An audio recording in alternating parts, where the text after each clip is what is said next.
pretty much. Yeah, I remember that one. Oh my god, that was horrible. it was, oh man. Alrighty, going to be live streaming as well. That's starting now-ish. And yeah. You guys ready? Oh yeah. As we'll ever be. Alright, gonna hit Ready for 1k the game. subscribers on YouTube today as well, guys, so good job. Awesome, congratulations. That's exciting. Each live stream will make about 15 cents, so not bad. Good. Hey, coming up. 1K leads to more. Yeah, it's a snowball effect. Yeah. Alright, so you'll get about 80 views on each stream or something like that. Damn, It's pretty pretty good. good. Yeah. Okay, anyway. Let's get into this. We're gonna do a recap of last session. So you guys are in Ironslag, and you've come here to try and free all of the Fellbaron dwarves that had gone missing around the mountains under the orders of the king and queen of not Mirabar. I'm getting the names mixed up. There's so many bars. Felbar. Well, yeah, Felbar. Fellbaron dwarves. Where there's It makes dwarves. sense. What's that? Said there's bars where there's dwarves. Exactly. Citadel Felbar. So, anyway, you guys had staked out a fire giant for a brief moment that was entering Ironslag from the base of this natural circular spire of rock, and you'd managed to sneak in behind it. You'd arrived at the second floor of this gigantic gangtree, and you'd found some dwarves in cages. You'd managed to lift the portcullis, bust through, killing the hobgoblin guards and freeing the dwarves, only to learn that there were many, many more slaves pushing this wheel nearby. You guys moved in to free the slaves, and upon trying to liberate them, you'd caused a bit of a disturbance, and you'd actually caught the attention of Duke Zolto's daughter, or son, or one of Duke Zolto's children. And you'd actually been telling the slaves just to stop pushing this wheel, and this caught the attention of many, many more fire giants, as this wheel that they were pushing was turning these series of mine carts, these buckets filled full of ore. And so obviously a heap of fire giants came to investigate this, including Duke Zolto and 4 others working in a nearby forge. Duke Zolto was not about to risk the well-being of his son, and so he began to negotiate with you all. He negotiated for his son's release. In return, he would release the dwarven slaves, and you guys could be on your merry way. And he asked you guys, with a show of good faith, to let his son go first. And the good Samaritans that you guys are, you did that. You released Duke Zolto's son, and Duke Zolto told you about his evil plans to create this Vonadod, reconstruct it, and use it to wipe out all dragons. And upon revealing his big plan to you all, he then ordered the rest of his giant kin to kill you. And a battle broke out between yourselves and 5 fire giants. The battle has been a long fight, and well, it hasn't really been that long. It's been like 40 seconds, but It was an intense 40 seconds. it was. It really felt like a couple of hours. Anyway, Duke Zolto and one of the fire giants have fallen, but there are still 3 fire giants left. One of them was using this bucket of molten metal to throw these globs at you guys. Another one is just like a run-of-the-mill soldier fire giant. He's dressed in plate mail. He wields a mighty great sword. and then another one is standing at the doorway with this giant churning flame cannon, repeatedly firing it at you guys. So we're just going to continue on with this fight. I will control Roderick and Rend because they're not here. And if someone has to die, well, they can die first. Woohoo! So you're safe, Norin, for now. You've got two more meat shields in front of you. You're third in line. Okay, so I'll just reiterate the situation. So you guys are in, it's like an office area with a bit of storage, and there is a hearth in the wall, some benches that are actually sized for small folk, and this giant slab of rock that serves as a table.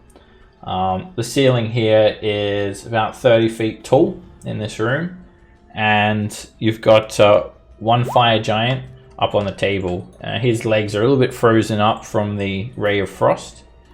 You've got this fire giant here that Norin had used his unwavering mark on. And you've got another one who's been hit with a ray of frost. This is a guy with the flame cannon standing in the hallway. Thomas, you have greater invisibility cast on you and Rend. Yep. You're concentrating on that. Lily, you've got up your blade song. You've got up blink. You've got up mirror image. And you're concentrating on... What are you concentrating on? Polymorph, that's right. The big... Let's address the ape in the room.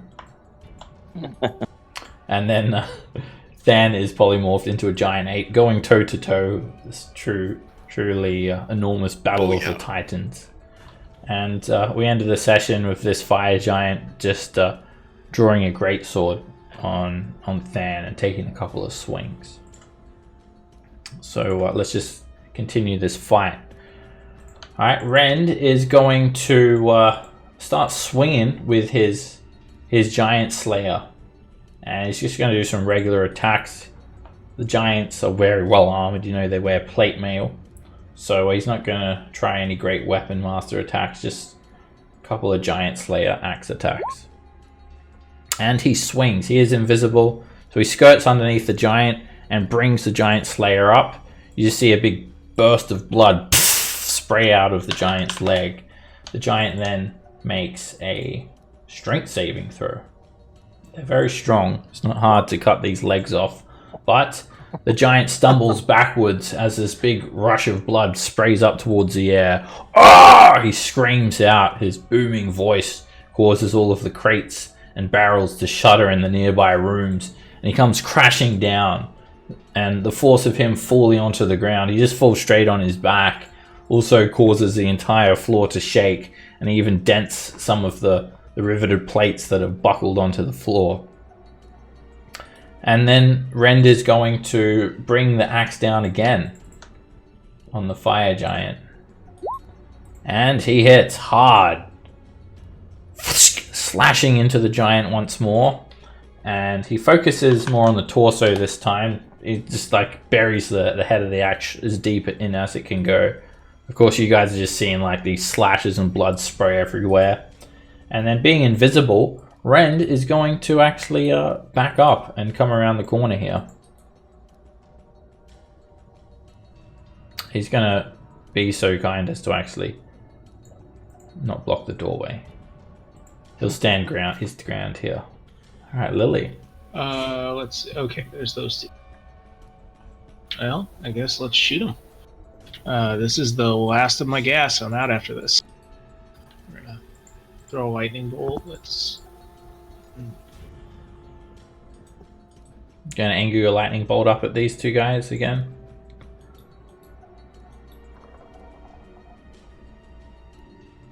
Goes dead through center of both of them. You will have to move out a little bit more, I think. It goes a bit further before it angles with this template. But you've got plenty of movement to jump out. I think you need to be like up here for that shot. Okay. I swear I thought your template was 4 blocks, then up and 4 blocks, but Well, maybe it is. maybe it's 5 blocks. I don't know. Wherever you want me to stand, that's where I'll stand. It's a little bit more than what you've got there, but I think that works anyway. Slightly off. But Down one, you can hit Norn too. yeah, I'll get 3 of them. you have to go down Oh, too. almost done too. Well, technically, you're still kind of hitting a giant. He's got giant blood in him, so Yeah. you know it's only a matter of time before he turns on you. It's just at level 3. All right, just a sporadic flash of lightning streaks across the room, and the Start closest leaving fire off, right? giant tries to hold up his gauntlet. It's not the biggest lightning bolt, but it just bursts straight through his armor, electrifying him and leaving his gauntlet kind of smoldering. And then the fire giant behind him gets half cover, and it doesn't help him none. The lightning bolt hits him straight in the chest and makes him take a couple of giant steps back. And you can just see this searing line of smoke rising up from a hole in his breastplate. You can tell I was out of juice. Let's see. That's the action. Don't forget to Come back. blink. Oh, yep. Thank you. Let's stay For put. the first time. Wow. So that's Just 8. wow. So seven fails in a row. Is what that is. That's a good use of a level 3 spell right there. You got your nat 1 out of the way. Just think of it that Could have way. been a Just lightning saying. bolt. 7 straight fails. Alright. Roderick steps out from the corner of the doorway here, the giant doorway. And you can see Roderick is completely covered with blood. His face is red, his beard is streaked, and he just has a bit of a scowl on his face. He has his longbow drawn, an arrow knocked, ready to loose, and he just calls out to this fire giant, "Hey! Get off that obsidian block!" No, basalt. Get off that basalt block. And Now that I have a better look at it, Runs over, licks it first. definitely a best. he's going to take a couple of shots with his longbow. Trying to finish off Matching this him like one. Cornelius. Direct hit. The arrow sticks into the giant's neck as he's atop the table, basalt table. And he quickly licks his fingers, reaches down, grabs another arrow, knocks it into the bow, takes aim. He squints his eye. You can barely see through the sweat and blood streaming down his face. And he completely misses. The arrow hits the far wall and completely shatters. Gah! He says. And then, as he would, and then he just steps back behind the corner. Thomas. I'll take a step forward and see the one guy's prone. So I use my last sword point to twin an ice orb at the 2 stand. Okay.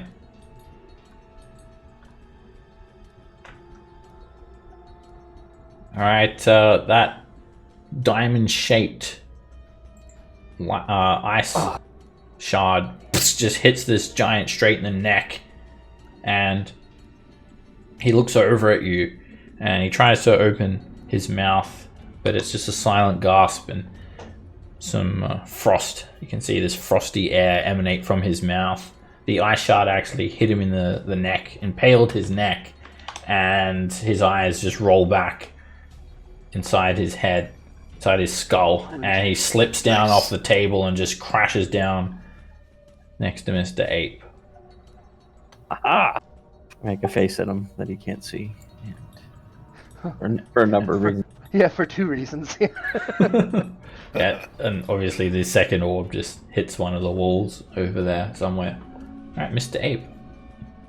Alright, Mr. Ape's gonna, thumping his chest, run up to this thing here. Guy on the ground. He's just gonna pound on him. With a giant ape. You were fisting the Wait, giants, what's right? wrong? Yes, that's exactly what's happening. Oh, he can throw rocks? Cool. Yeah, they're good at throwing rocks. Or anything that resembles a rock. All right, he's gonna fist him. Say, for instance, Norin. That is a crit fist. Crit. Direct hit. Nice. Right on target. Alright, you just go over and put your hand around the giant's neck, reel back your fist, and just hit him directly in the center of his face as hard as you can. It kind of kinks the giant's neck back, and he's looking like he's almost knocked unconscious. His face is bloodied. His eyes are rolling around. All right, he's getting fist number 2 coming down. That's a hit. Alright, the ape just starts going ape shit, and he just keeps on pounding and pounding and pounding and pounding at the fire giant's head until he's just bludgeoned it into just a mess of bone and blood. Cool. If you ever have to throw a rock and you don't have one handy, you know what you can do. Just reach around. I don't even know how many. I don't know how this movement works with these guys. So he's got 40. I'm gonna move the rest of it towards this other guy. So I moved. You moved 20. You moved 20. Yeah. Okay. So what's 20 more? Like that? Yep. That's 15. You got 5 more. Right there. Yeah, pretty much just like pick any one square and move into it, like with this big guy. And that's 5 feet. Okay. I think that's. I'm not sure if that's 40 or not. But That's where I 40 wanna go. feet. Okay. Alright. The fire giant with the flame cannon sees you just pulverize that giant's head into a paste. And he keeps on letting loose his flame cannon at you. It's just this kind of box-like contraption, and it has like a large tube on the end of it. It's just like looks like a cannon. A box with a cannon tube sticking out of it, basically. There's an orange glow coming from the box, and it just shoots fire. He shoots it at you then. And a big lick of flame slams into you for 13 fire damage. Hits the trigger again, and another ball of fire shoots out at you. It explodes, erupts, and enshrouds you for 19 fire damage. And he's going to back up. He backs up 20 feet as he sees you coming for him. And that's the end of his turn. Norin, make a death saving throw. Yay. Successes. Success. Okay.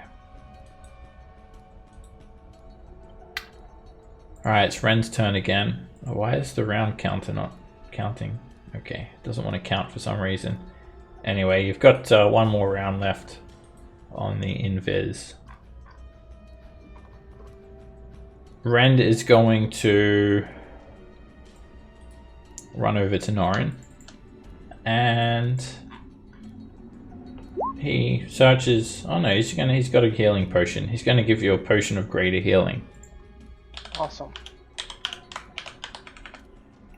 Takes the cork off. This is all invisible. I have some on me. I have one on me too. If we would, if instead of using his, so he's not here. He would give you his before he would search on you. Okay. And you heal for 14 healing. You just see a cork roll along the ground, and you open your eyes, looking through your giant antlers. You 100% have. Okay, I transplanted them to the new plate armor. There we go. And then Rend is just going to interpose himself in front of you, Norin, while trying to avoid the giant pendulum swinging that is Than's balls. Lily. Alright, let's see. Come out and... Oh, there he is. How far away is he? 90. As like the roaring of a lot of these fire giants is quelled, you can hear quite a lot of activity from the slaves calling out in the distance. There's some sort of ruckus going on. Oh man, we caused him to rise up, to revolt. So that should be 60 feet. And the only thing I have with range, I will throw a ding dong. roll.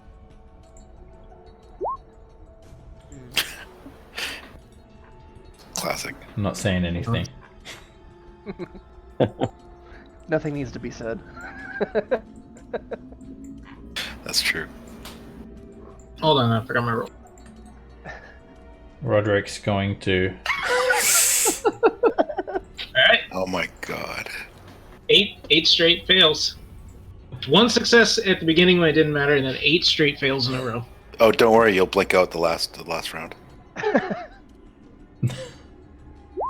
Roderick tries to take a couple of shots. His first arrow completely misses, but the second one hits the fire giant in the neck. The giant starts stumbling back and almost trips over this giant wheel behind him. And he just hides around the corner again.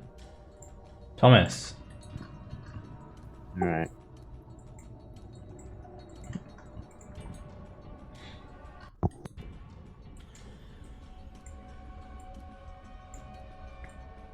I'll run up to here.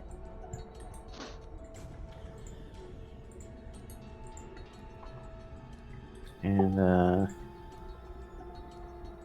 try to keep him slowed down a little bit. That's a direct hit. As your invisible fire giant can't anticipate your incoming attack, that line of ice just hits him in his leg, slows him down. No one expects Thomas. Especially Thomas. All right, coming in hot. As you run up, the giant turns to his side and tries to only expose his armored torso to you. You just grab him by the shoulder and rip him back, forcing him to face you, and you hit him. You just jab him in the face with this giant ape fist as hard as you can, and blood starts to streak down from his nose, and it kind of looks like lava dripping out from his nose. Fist uppercut. And that's a direct hit. You uppercut him directly on his chin. More fiery blood sprays out all over the room, and the fire giant's stumbling around, swaying from side to side. And he's like reaching for a weapon. He's still alive, if only barely. All right. And that will end my turn. He is just going to sway the flame cannon around, and he's just going to point it at you point blank and try to fire at disadvantage. And he erupts a fire in front of you for 16 fire damage. Pulls the trigger again, and you hit for another 13 fire damage.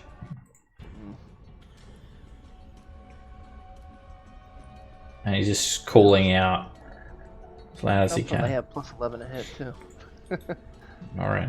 Yeah, no shit. I'm gonna stand up. Thank you, invisible person, that gave me a potion. And then God! run forward 15 feet. Still well out of range for a normal attack, but I will attack with disadvantage by throwing javelins. Because fuck this guy. Nice. That is a hit. You throw the javelin, arcing it over the giant ape's shoulder and directly down into the fire giant's eye socket. The javelin disappears from view. It goes all the way through his eye, and it doesn't actually burst out the back of his head, but the giant just grabs his face, and he tries to turn around. He does a 90-degree turn and then just crashes straight down onto the ground with a very loud bang. Nice. Nor in size, shot, because it's gonna be hard to get that to get that javelin back. Yeah, it's buried literally into his eye socket. No? No, I mean- it didn't work. Yeah, no, try to do the math on 9 straight fails. Wow. Pretty impressive. You get 10 rounds of blink and you failed 9. Alright. Yeah, and not just 9, but 9 in a row. There are fire giants' corpses just strewn all about this room. 5 in total, including Duke Zolto. You can hear Better search him. this disgruntled yelling. Ah! Open it up! How was that? Disgruntled yelling from his weapon. No, it's coming from Oh! it's coming from the area where the slaves are. Remember, a heap of slaves have revolted. the slaves had ran off around this corner. That's where the yelling is coming from. So yeah, there is a person inside the Duke's weapon. It's like a I should let cage. that dude out. He's Am I still an ape? you are. Do you Lasts for want 1 to still be hour. an ape? I'll start playing with giants. Start searching their sacks, and I don't mean scrotum. Ripping So their is arms off. there on this mall that the Duke had? Is there a lock, like a visible lock, or Yeah, like latches? there is a lock. It is a locked. It's pretty much a cage. Okay, so all right, we'll do one thing at a time. We'll start with Thomas. Who do you want to search, Thomas? I'll start with the duck. Okay, you check the duck. Okay, he wears a large cape that kind of looks a little bit regal, and it has a heap of fiery patterns. It almost looks like a giant forge enshrouded by fire. It doesn't look particularly valuable in the way it doesn't have any like gemstones studded into it, but it looks regal. So that's kind of crushed under his body. He wears plate mail.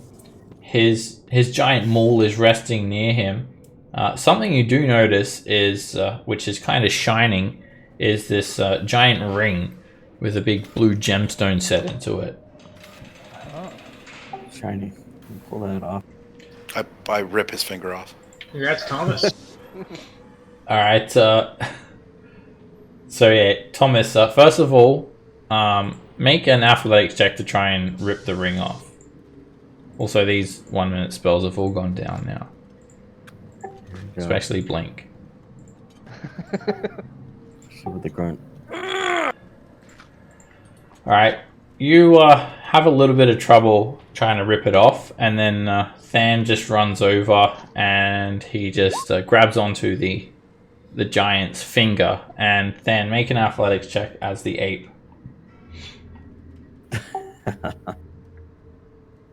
That would just be strength, right? Yeah. All right, you grab onto the finger and you just rip the entire finger straight off and hand it to Thomas. And Thomas has a giant bloodied finger there with the ring, and the blood actually kind of lubricates the ring enough, and you actually just slip it off at the fatter end of his finger. And as it falls off onto the ground, it actually, and you go to grab it. I mean, it's huge. You could use it as a necklace easily.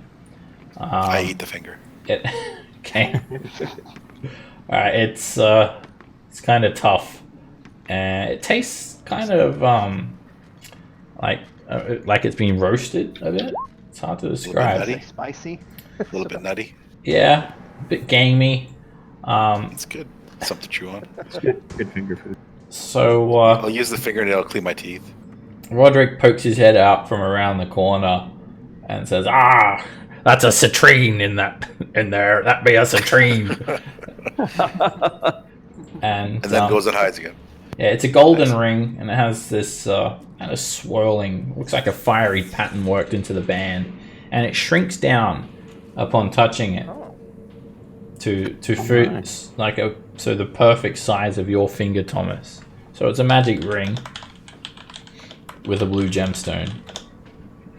I'll hand it to Lily to identify when we get it. Okay, so while Than and Thomas are doing that, I'm just going to say Rend and Roderick have moved in to try and secure the prisoners, see what they're calling out about. So they go over to make sure that everyone's okay there. Lily, what would you like to do? What about that dude inside the place. Okay, so the rectangular head of Zolto's iron maul is a hollow cell, just large enough to confine this person. And it's fitted with a door made of vertical iron bars, which are 3 inches thick, 4 inches apart.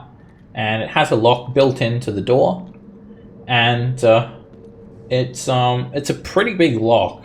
Like, you could fit your head into the lock. Ooh. And the person is a male human wearing black armor, and he has a tan-colored cape. It's studded leather armor.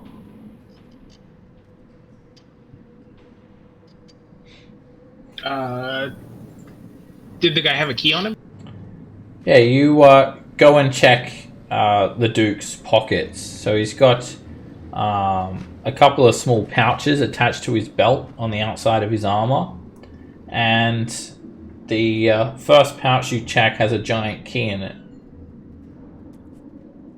Oh, perfect. I'm gonna unlock this guy. It's a big key, and you need to make an athletics check to lift the key up and use it and turn it. It's about 6 times the size of a regular key. You can help, but this is happening simultaneously.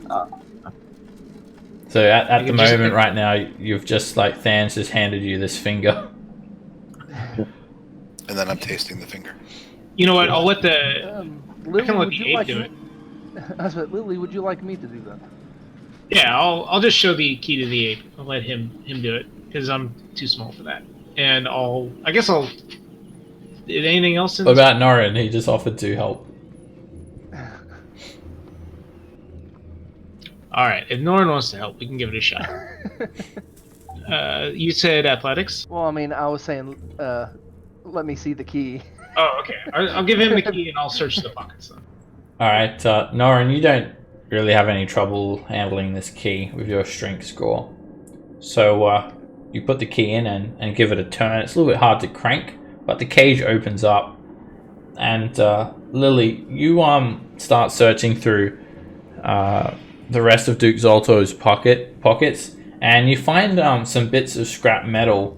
It maybe is like a helm, a dented helm, but it looks like it's been kind of twisted and reforged a little bit to look like a spoon. So it's like the head of a helmet with maybe the handle of a sword or something, or not a sword, like a blade of a sword that's being blunted, and it's a spoon. It's a giant-sized spoon, basically. And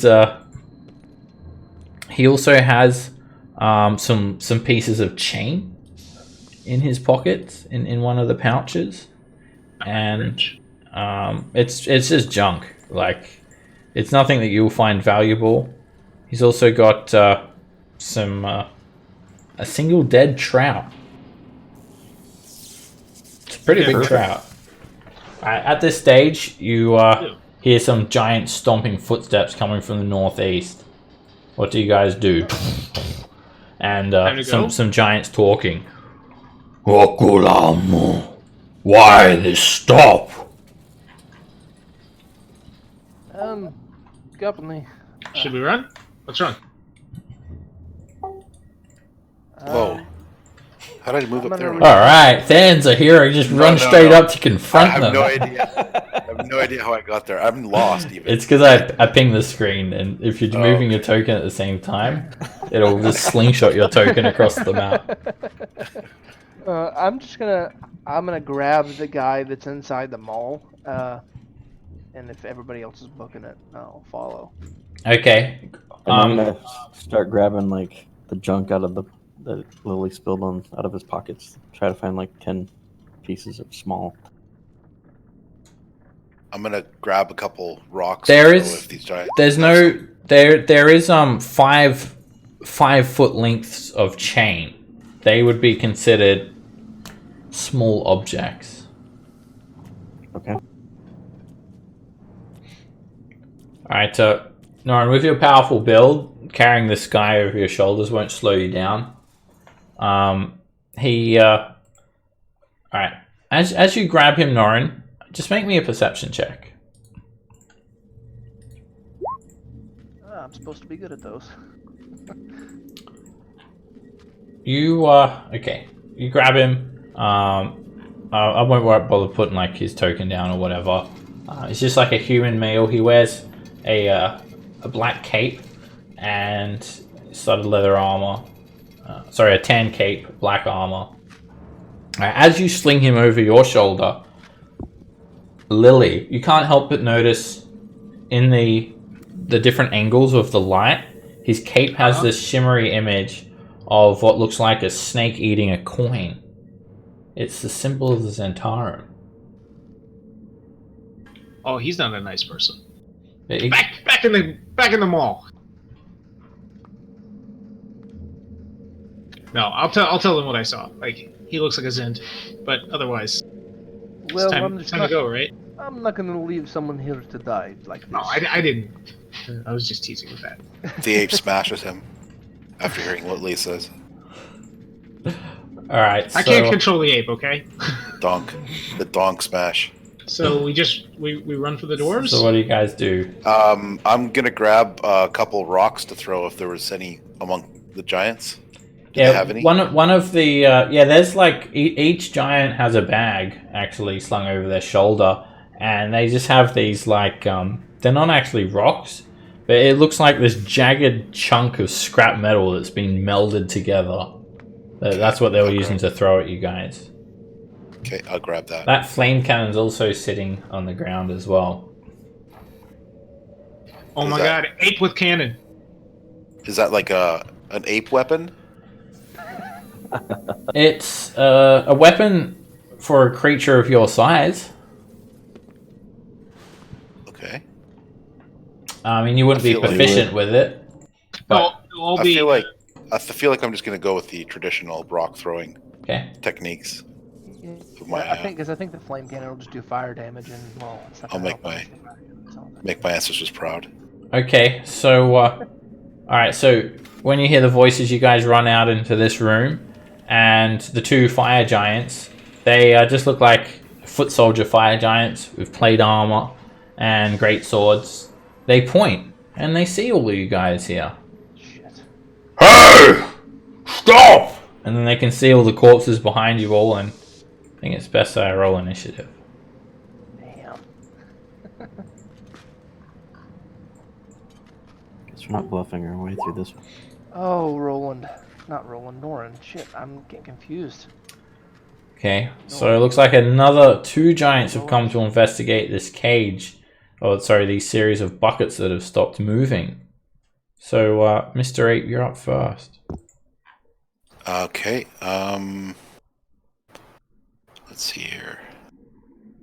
What are we talking for distance here?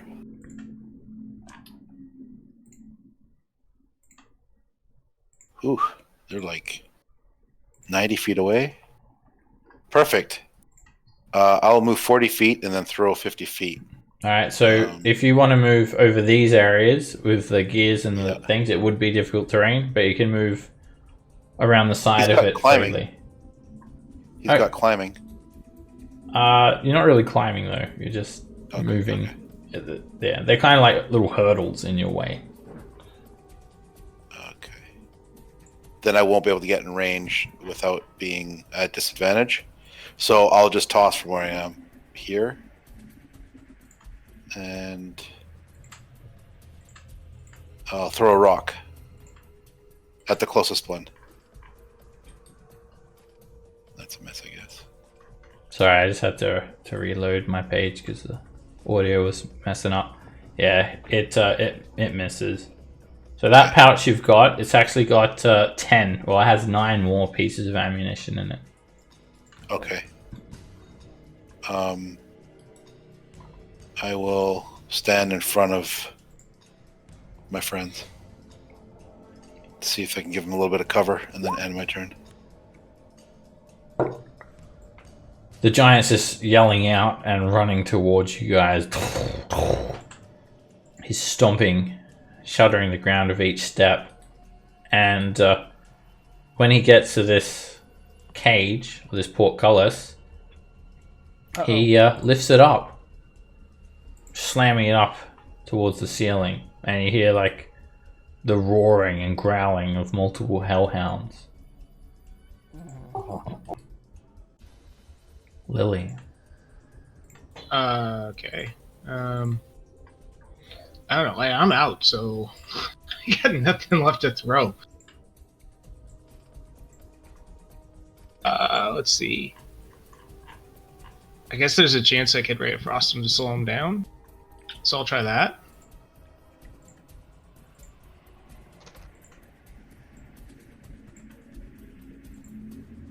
That's a hit. Alright, as he's turned away from you, that beam of ice hits him in the back of his leg.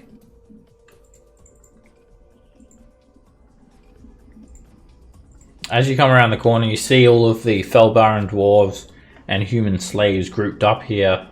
Of course, there is this portcullis that they can't get through. That is closed behind them.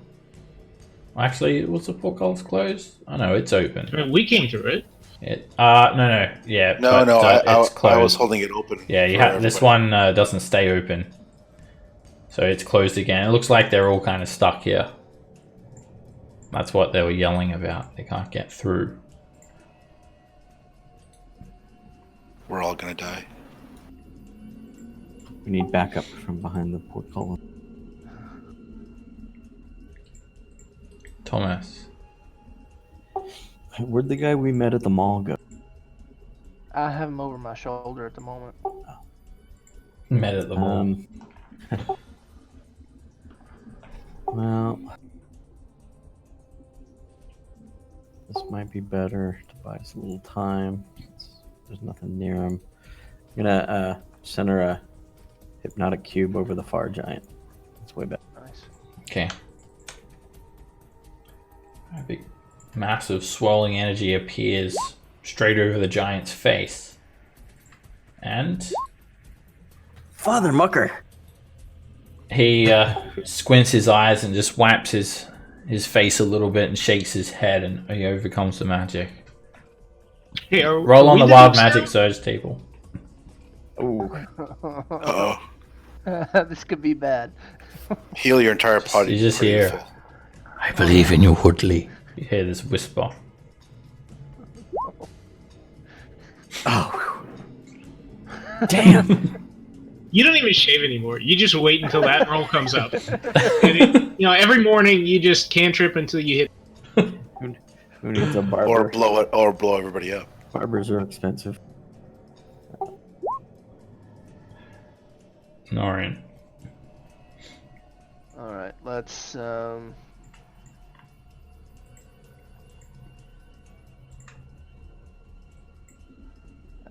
we'll put we'll put old dude down, and we'll throw a couple of javelins at this guy.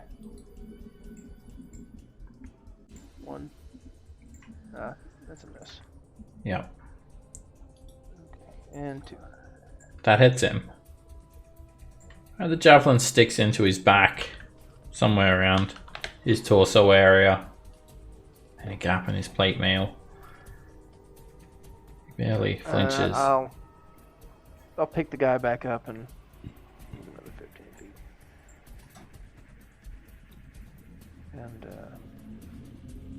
And yeah, I'm out of pretty much everything, so that's it.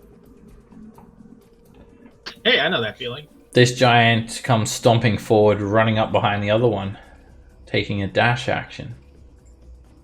Mr. Ape.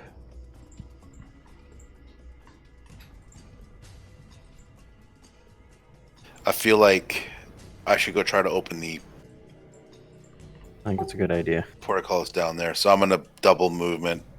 Alright, as you come running down the hall, all of the humans scream and the dwarves just start yelling, "What in Modelin's name?" He's here to help, don't worry. So Roderick is 40 feet. And then Everyone cowers and they try to run out of the way, just 15 running, feet. jumping, climbing on the walls. Should have 25 more feet. That was 20, so you got 20 more. That was 50. Or I measured 15 from Roderick, but that's fine. I can. If you click on your token and click X, it'll Okay. actually show you your last move. Oh, cool. Oh, I didn't know that. That's awesome. Okay, and then I'll just move whatever I have left 20 feet. Click X. That's 25 feet, Seb. Aha. Alright, again, so everyone's cool. just panicking. And yep, and then I'm in range for next round, right? Yeah. It also doesn't take you any sort of. It's just an interactive object for you to lift it up. Okay, I do that if I can. Yeah, you can reach it. You reach out and you grab it and you slam the portcullis up. It's like effortless for you with your size. Alright, this fire giant continues running into the Hellhound pen. He is slowed down. He takes a dash action and just runs into that room. You can hear the Hellhounds growling and roaring, anxious to be released. To get some fresh meat on their teeth. Lily.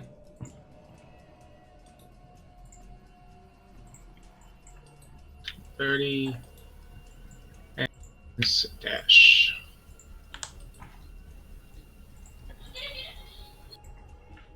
Alright, you run through and all of the people are just yelling at you. What's going on? What's the matter? What are you running from? Giants! Ah, So many giants! brothers! It's time to step up to them. One of the dwarves tries to rally the other Fellbaron dwarves. Thomas. Okay. I realize how stupid I've been. But I'm gonna run through.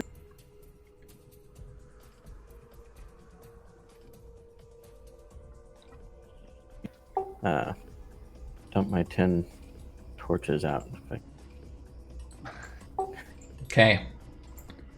And Alright, the torches would be classified as tiny objects. Nice. And you can throw them like 20 feet and then they'll animate like 20 feet away from you. awesome. And there's a character sheet for them. It's got everything built in. I'll give you control of them and you can move them around if you wish to put them somewhere within 20 feet of you. And they'll move 30 feet if you command them.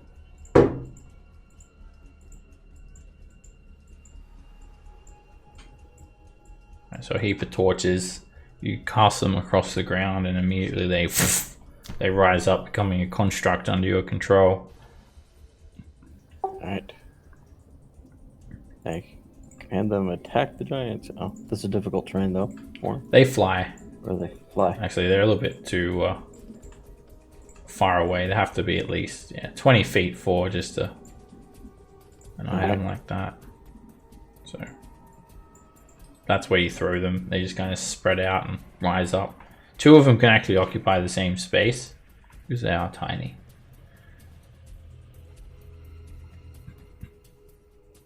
Let's get smart about that. The torches are like sheathed with a magical energy that makes them empowered. Got this invisible force surrounding them. Norin.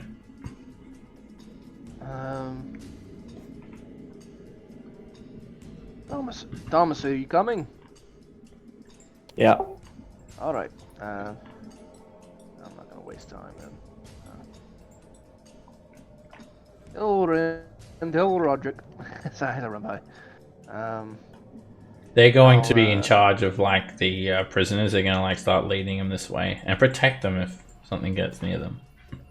Okay, I'll dash. And since these two sizes bigger than me, I'm assuming I can get into this square. Yeah, you can occupy the same space. All right. With that dash, that is all I do. All right. This giant sees the torches flying over towards him, and he's just going to actually grunt a little bit, and he's going to swing at the closest animated object with his great sword. And he just the torch just turns into splintered wood. And he steps forward and he swings at the next animated object in his way, and another torch just bursts into pieces. And then he's going to keep on running, and he starts to make his way around the wheel towards you, Thomas. Ape.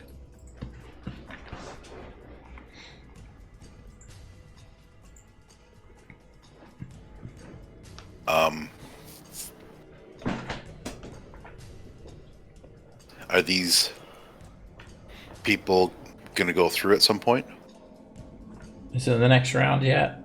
Yeah, it is. Yeah, at the start of every round they're going to move. The dwarves are a little bit slower, but the dwarves start to try to form a bit of a line. We'll hold them off. It's the least we can do. We may not have much left in us, but we'll buy us some time. But the humans are just like, fuck that. And they start running.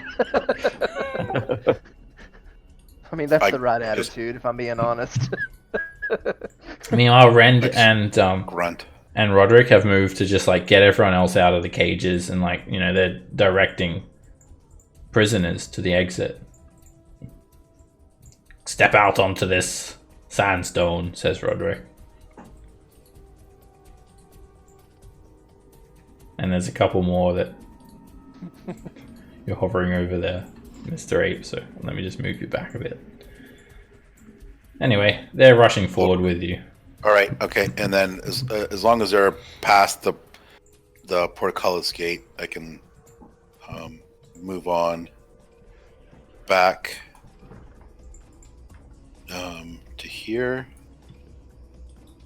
And Alright, you let go on the gate, just slam straight back down. Lily just looks at where the gate is, where she was about to run, like... The dwarves also like yell out, "Hey! We want to fight!" Well, I can't just sit there holding the gate. Thomas is like, hey. Oh, you thought they were holding the gate up?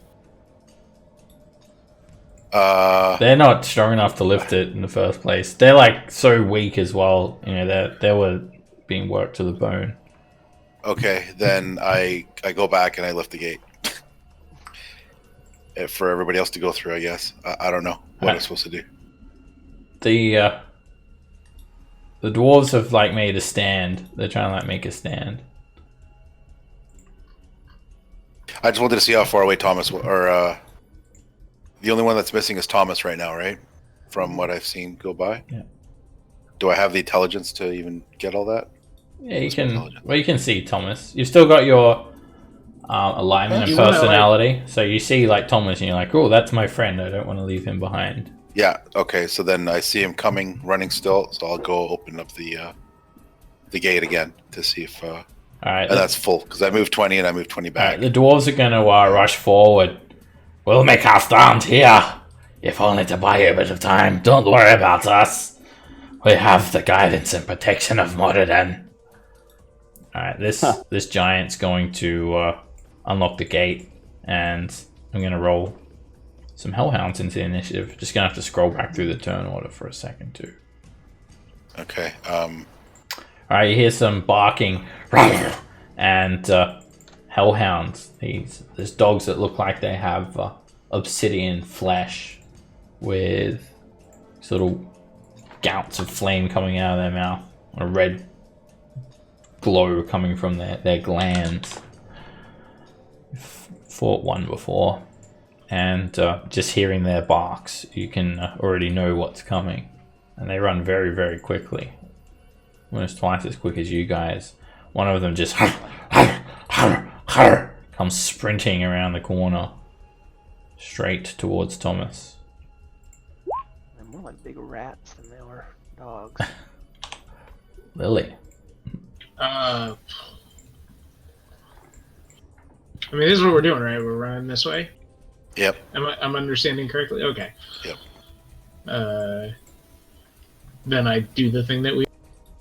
Try to shoot people in this direction. Okay, yeah, everyone's Roderick and Render directing everyone to the other portcullis. Thomas. All right.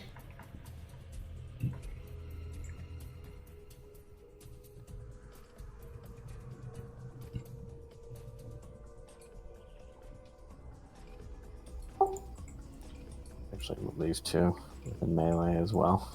So I've got those 6, I guess, to attack the hull. How many would that be? You had 8. That's 5 there. Oh, okay, 5. I didn't see the other one stack. They should have the attack built into the character sheet. Hit. You can do all 5 at once as well.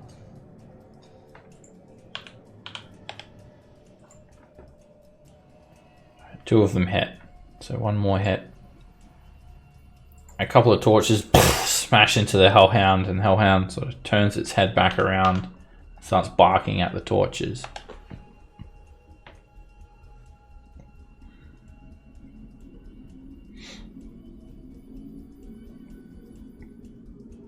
Three more torches whiz over at the fire giant, and all 3 hit. They start smacking him over the face. This kind of annoys him as well. He roars out, and his face gets a little bit bruised up. Yeah, so that's part of my bonus action is just attack everything chasing us, and then I run like hell. Since I'll be out of sight, I can give him a general command. Yeah, they'll keep on just doing that. So there's run 30 feet, and then I'll dash.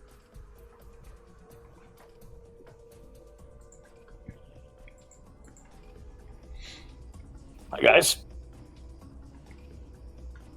Alright, another Hellhound has been unleashed. And it dashes.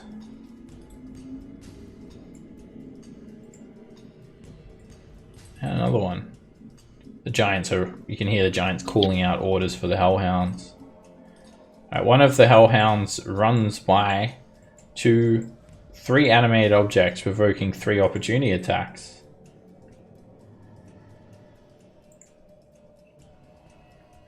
And 2 hit.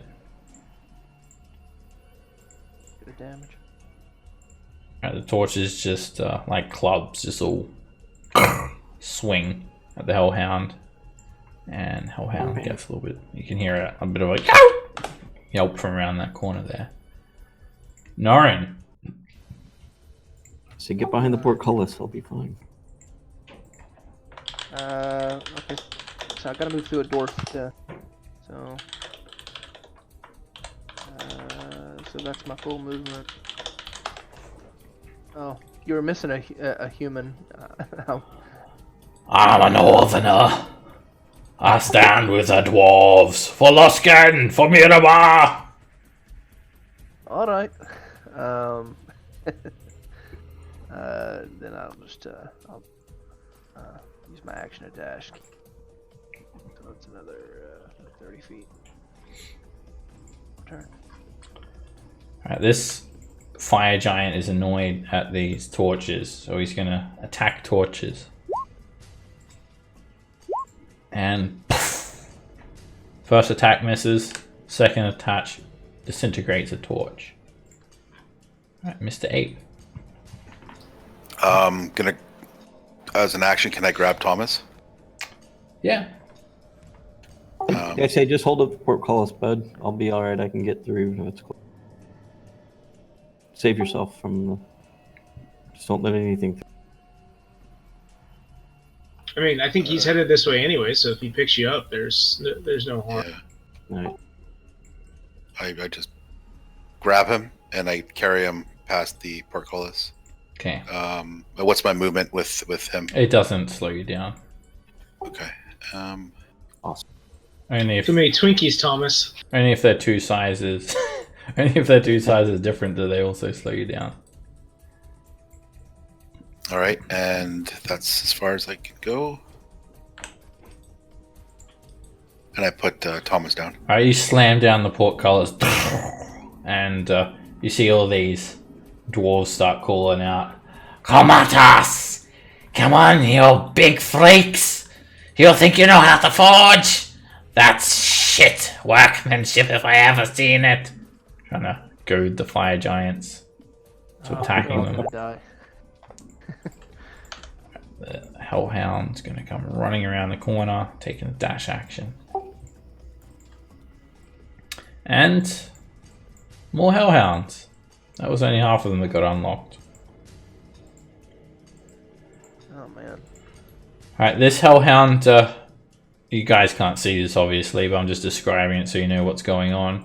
It actually takes 2 steps back and it provokes from 2 animated objects. No, yeah, 1, 2. 2 animated objects. Hit and a miss.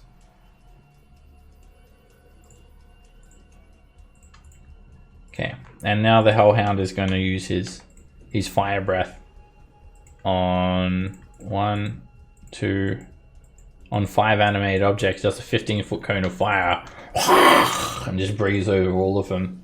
And they need to make dex saves. I'll deduct the hit points for you.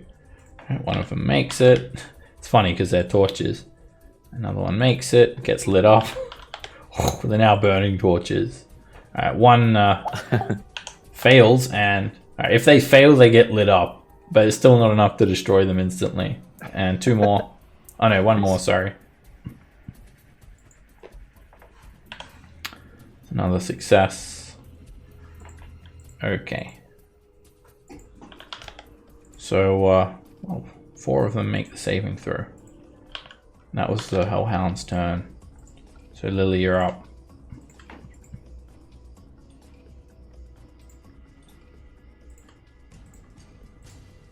Right, still running. All of the prisoners are moving in one big group. Roderick behind them, and Rend just pointing his hand forward, yelling out this way. Thomas. Okay, well, time to run. Alright, your animated objects, you've got 2 on a fire giant. You can do those attacks first. Alright. And then you've got 3 on 1. I'll do just do them per enemy so we don't get confused. 1 hits a fire giant. And now you've got 3 on 1 Hellhound. Hit, miss, and a miss. And then 2 on 1 Hellhound. Hit and a hit. You hear a Hellhound yelping from down in that hole. Beat those dogs, bad dog. Alright, so that was 30, I'll dash.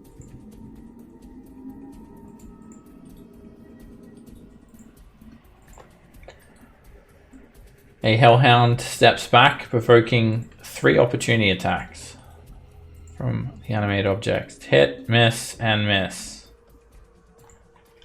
And it does its fire breath over all 5 objects.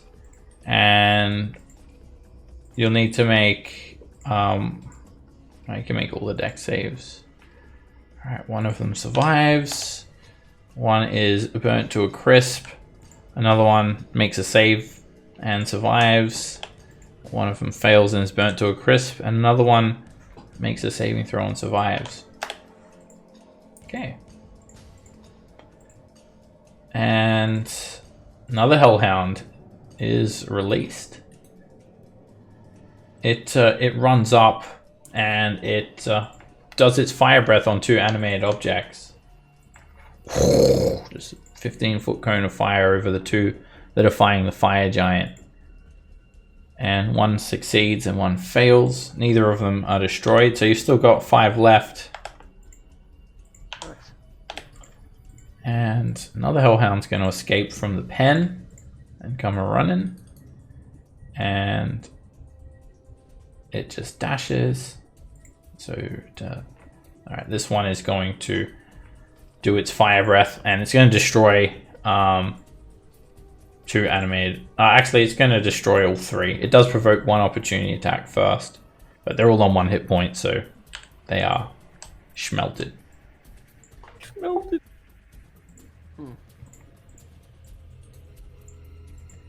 So 1 opportunity attack still. And then that's a hit. You can hear it barking down this hallway now, actually, to the west. Okay, Norin. So the animated objects are doing kind of well there. I mean, they're holding up against. They're doing their job. I think we'll probably break initiative soon, very soon. Okay, we're just gonna take a dash. Still carrying this guy. The Hellhound runs up and it does its breath on 2 animated objects. And both of them are dead, whether they make it or not. Alright, I'm going to actually break initiative for now. So I'm going to let you guys do your thing first, and then I'm going to see what the giants are doing. You can imagine that they're hot on your tails. You feel the magic cease on your animated objects, so you know that there's only a portcullis and a handful of tired dwarf slaves defending you at this stage. So what do you guys do? Let's get that monkey over here. Book it. I'm reminded of that Pink Floyd song. Okay. Like hell. I'll just move all these prisoners. A lot of prisoners here still, regardless of how many have sacrificed themselves. Yeah. It's Hodor. Alright, you run up and you slam this portcullis straight up into the ceiling, holding it up for everyone to get through. Alright, as you run through this area here, it's a gangtree that has the very large, be careful. unevenly, there are huge holes in the gangtree, enough for you guys to slip through. But you can, with one hand, just take people across, Mr. Ape, or everyone has to move slowly across as well at the same time. So either way, it slows you guys down to get past this. Can we do a combination of the two? Yeah, you're getting across as quickly as you can. Ren's just grabbing dwarves and just throwing them one by one. Dwarf tossing. Yep. Alright, so you guys work together and you get across. It's only a small gap, but a dwarf could easily fall down into there. Alright, and then just as the last few get through, then you can let go of that portcullis and it'll come crashing down. I'm going to move you guys down to the lower level. Let me just grab everyone's tokens. I thought we were. Well, you are, but there's also another map for the lower level. Oh, okay. 2 maps, one for upper, one for lower. That makes sense. Sure hope the gate's open. You'll be in the same location. Okay, so you run down. This is the enormous forge with the pieces of the Vonadod that are being put back together, where Duke Zolto was, and the room is just absolutely enormous.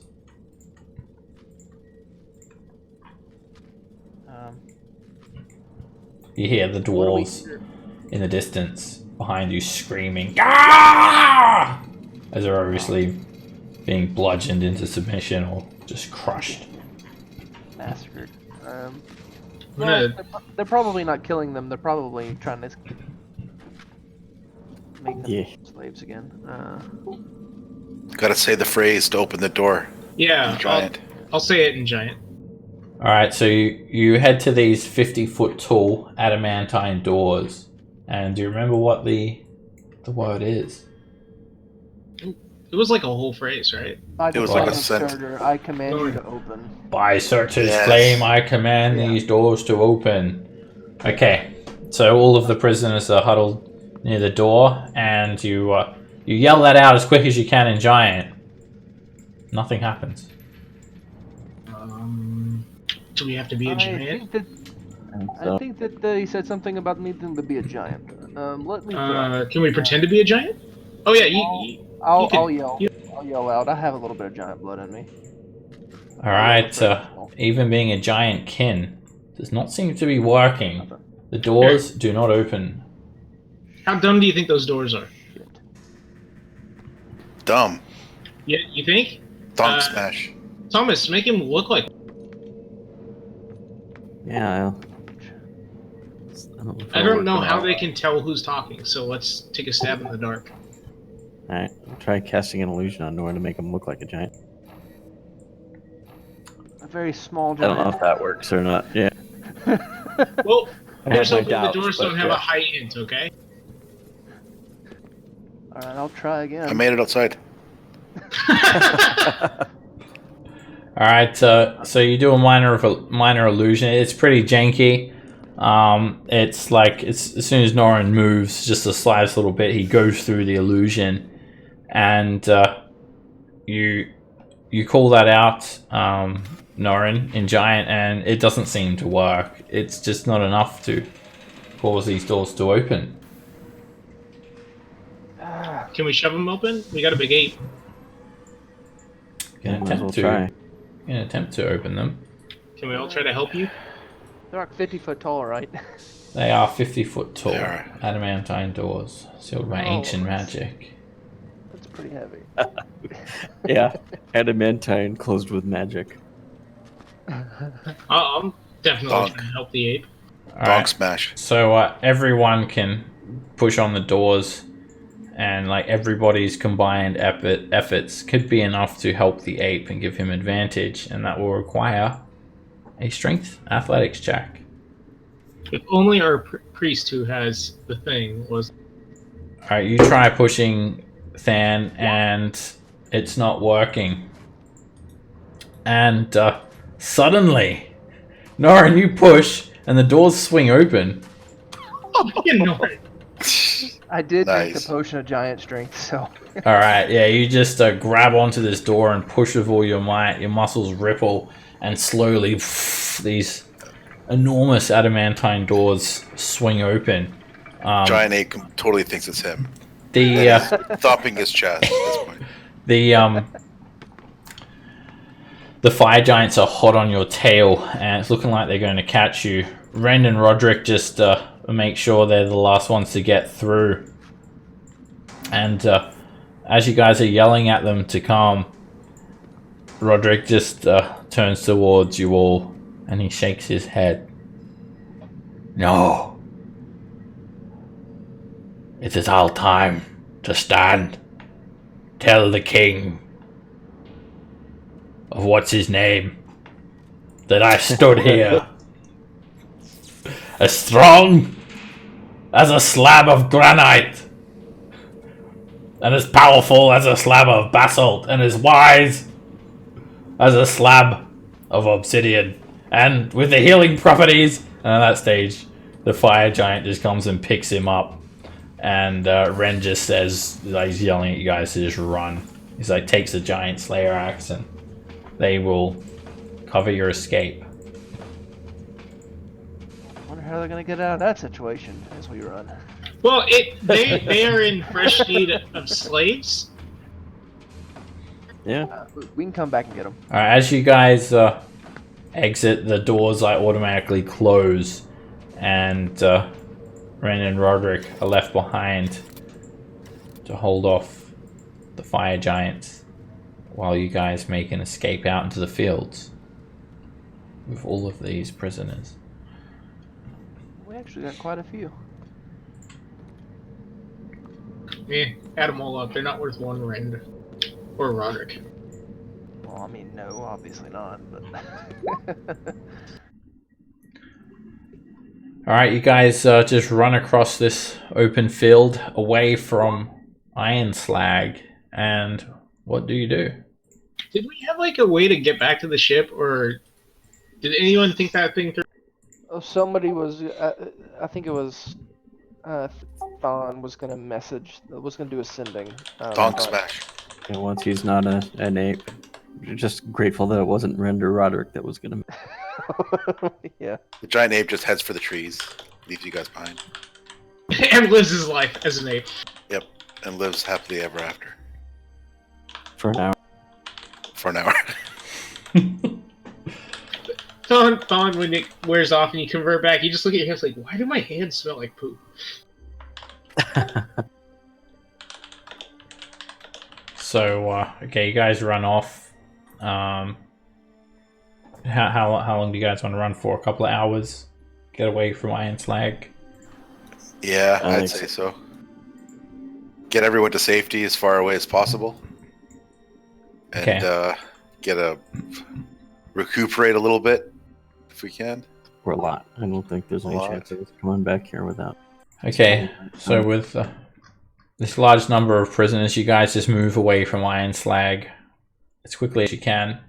And you run for about 5 miles, and you head into like the entry of the forest near the Silver Marches, the Coldwood. Just out of curiosity, what's the capacity of our airship? The airship, it's Yeah. I think it's like a ton. I'll have to double check. Oh yeah, there was a thing, wasn't there? I think So it's a ton. we could potentially take all these people if we had to. Well, what do dwarves weigh, Buck and I?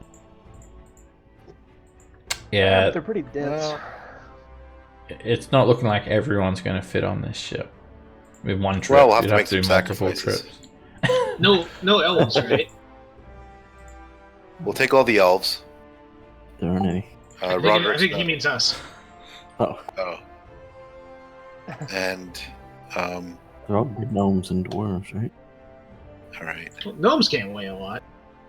We'll take all the non-human races. Hey,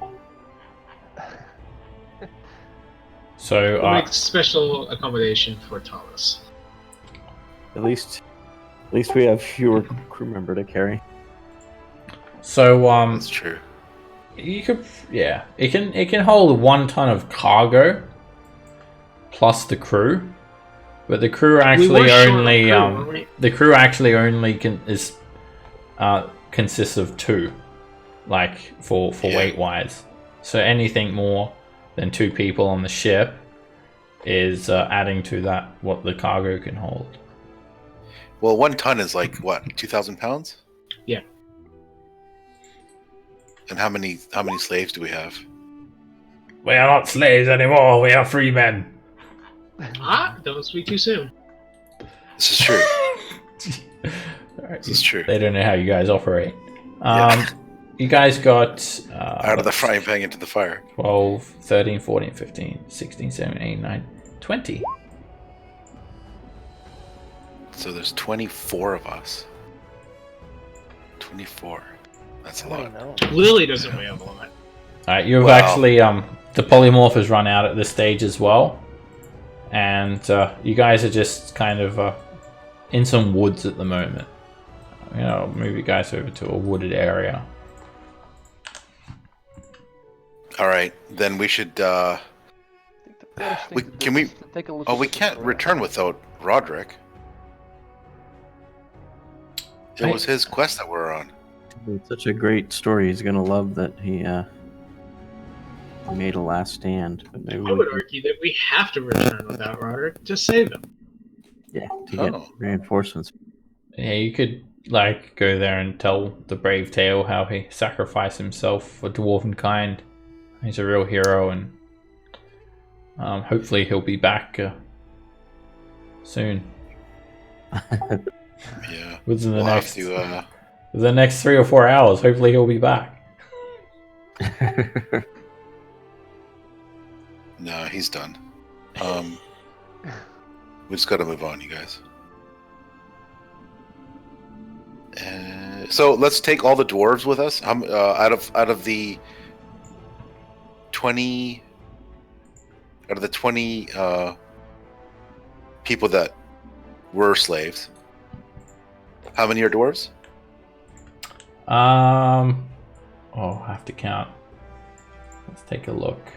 Is there enough to take them and us back to the dwarven on the airship? Back to the Felbar, Citadel Felbar?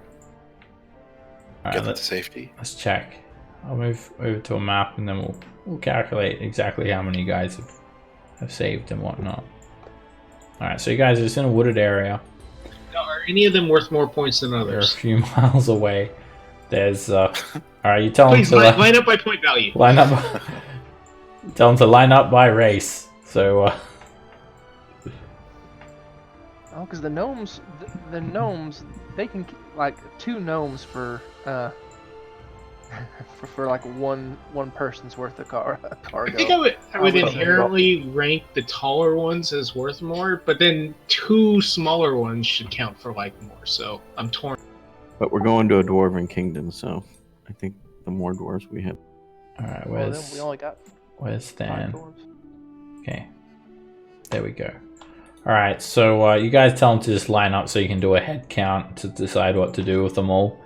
And there are 9 humans, 5 dwarves, and 7 rock gnomes. All right, the rock gnomes say, "Please, if you're planning to leave some of us behind, let it not be us." All right. Hey, first volunteer. The humans will stay. We're downsizing. We are weary in the woods. And one of the humans say, us staying? Why do we have to stay? In these woods? Who knows what foul beast lurking there. That's true. Better than where you were. We'll be back for you guys on our second trip. We just can't take you all at the same time. Trip? I'm sorry. Wait. Yes. What We're trip? downsizing, and you guys have the pink slip. We are going to Citadel Felbar after our ship arrives. Ship? Are you blind? Are you right in the head? I think one of them fire giants knocked you upside the head a bit. Patience. There ain't no ocean near here. We are mighty. We are mighty adventures with a sky. An airship. A little smaller. I'll believe that when I see it. A ship that sails in the air. Ha ha ha. Should we call for the ship? Yeah. I don't feel as bad about leaving the humans behind now. No. I can just see They'll Thon see. over there. Before They'll you see. leave, I'm gonna need you to turn your pockets out.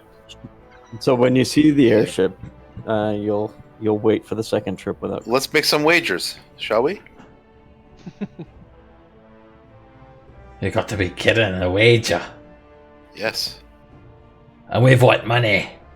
Them giants took so- everything. They took our clothes. They took our weapons, our armor, our food. They took our dignity. But not your lives. virginity. Well, There's still hope. There's still hope. you can agree to wait here without complaining for our second. We have Yes. an airship. We'll give you food and nourishment and water. Lots of water. As much as water as you want. Dan, make a persuasion check. Okay. They start bickering and deliberating amongst themselves.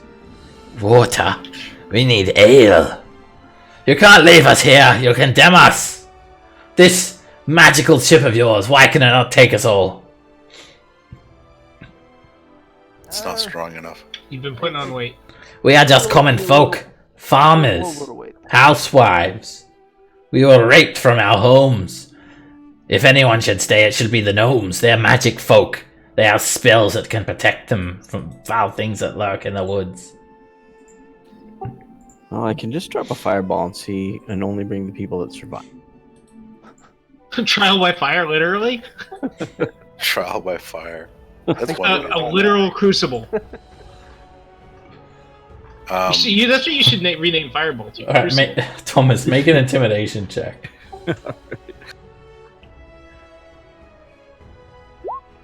Good roll. Nice. You know what?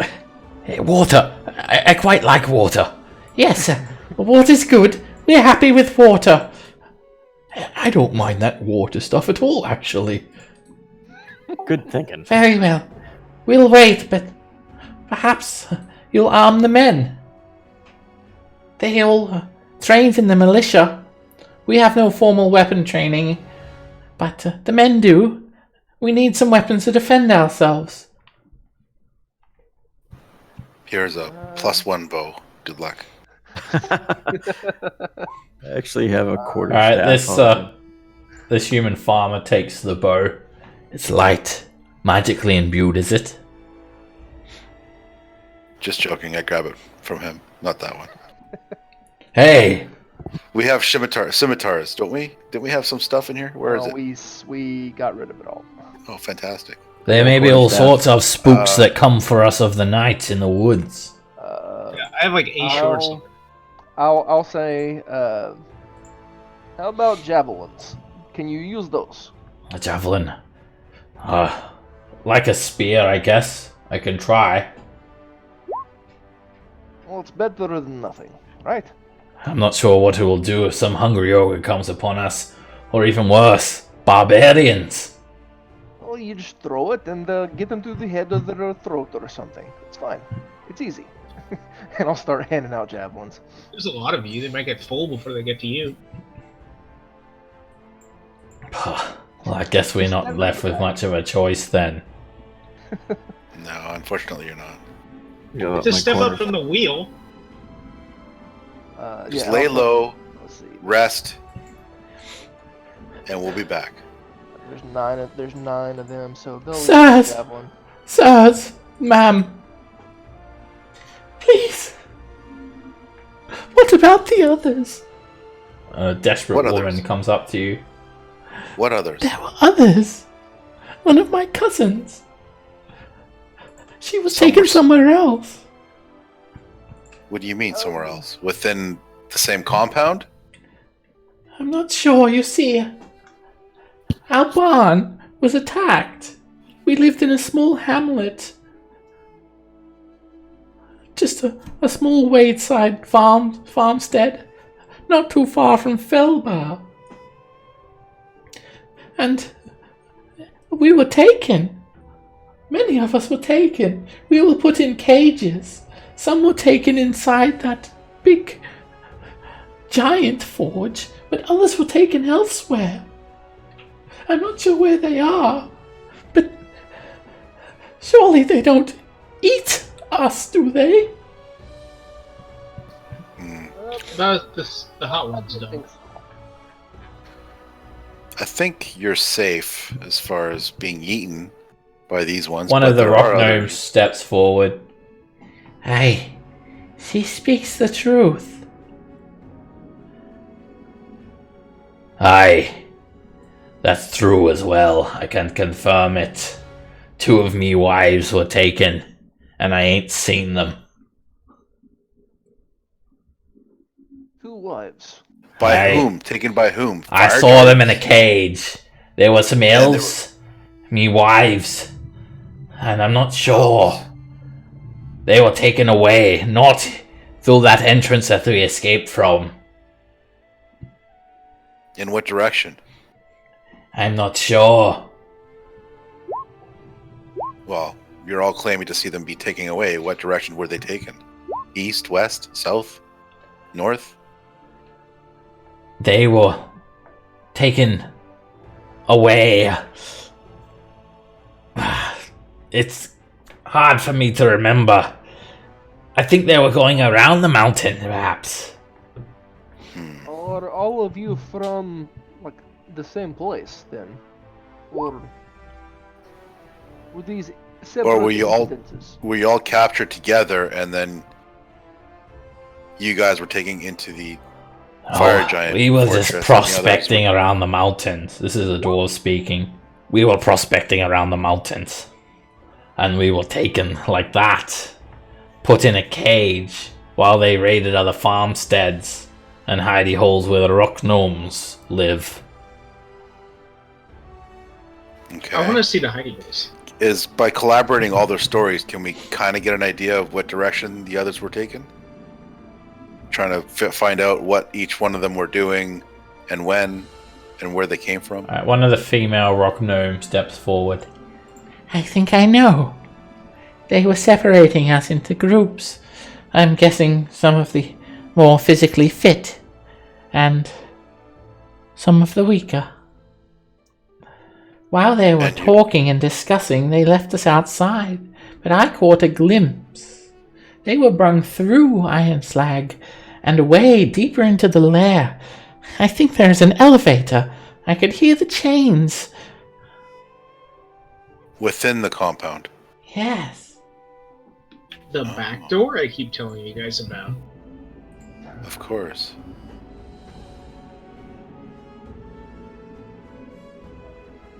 There were those like spires up. Like I haven't yet, we could have went. Lily, but I shall. I'll send for the ride. Oh, it's been a couple hours. The guy that I've been carrying, is he like conscious yet, or is he still out? He's slipping in and out of consciousness. And yeah, slipping in and out of consciousness. He's just kind of murmuring a little bit. Okay. You could probably try to like wake him up, but he looks like he's had a rough time. I wonder what he did to piss them off bad enough they put him in the cage. In the mall, yeah. Well, he's in term, you said? No telling. Yeah. Yeah, that's right. We'll just leave him. We'll just kind of leave him be for now, and then we'll. Are you taking him with you? Question him. Could always give him the fire hose treatment. Should we question this one now? We'll have to wake him up. I don't trust leaving him with these people. Yeah, Is it okay if I cast sending, Seb, for the ship? Yep, you've sent Give for them it. coordinates. And Okay. yeah, you just tell them that you're like just at the 5 outskirts miles of to the the woods. south. Yeah, and they by the- they just respond. All right, we're coming. We'll be here soon. They say. And they'll come to pick you Alright, guys up. The ship, it's on its way. I say it loud enough for all the humans to hear. They're just grumbling, and they're just drinking as much water as they can get. Yeah, let's just splash water on the guy, get him to wake up. Okay. He comes to. Let me just grab him as well. Where is he at? I'm gonna cast. Oh wait, do I have a spell slot for it? Yeah, I'll cast prayer healing for all the injured Nice. that I can. Okay. They don't have like I mean the healing will heal up like some scrapes and whatnot. But Well, the guy that was in the hammer, the Zentarium agent guy. for him. Okay. Yeah, and then for us, whoever's injured. And how many people can I affect? Isn't it 6 or something, or is it more? 6. All right, so us being the priority, the Zent guy, and if anyone else is injured, Okay. for a whopping 10.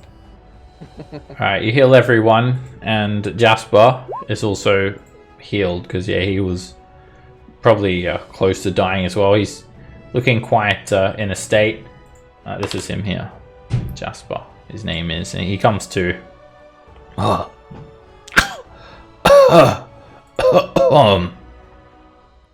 Where am I? I mean, the life of living. It was time for you to leave the mall. The mall closed. I was about to say that. Was he at 0 hit points? Because if so, he Yes. gets full healing, my friend. You have saved me. Oh yeah. Hit points. This is not really relevant.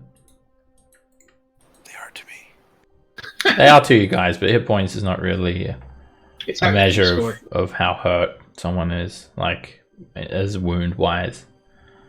All right, but he's better. He's doing better now. Like also a lot of these slaves and whatnot, and him included, they have several levels of exhaustion, which can only Fair be enough. cured with Yeah, resting. sleep, resting. Yeah. All right, so Jasper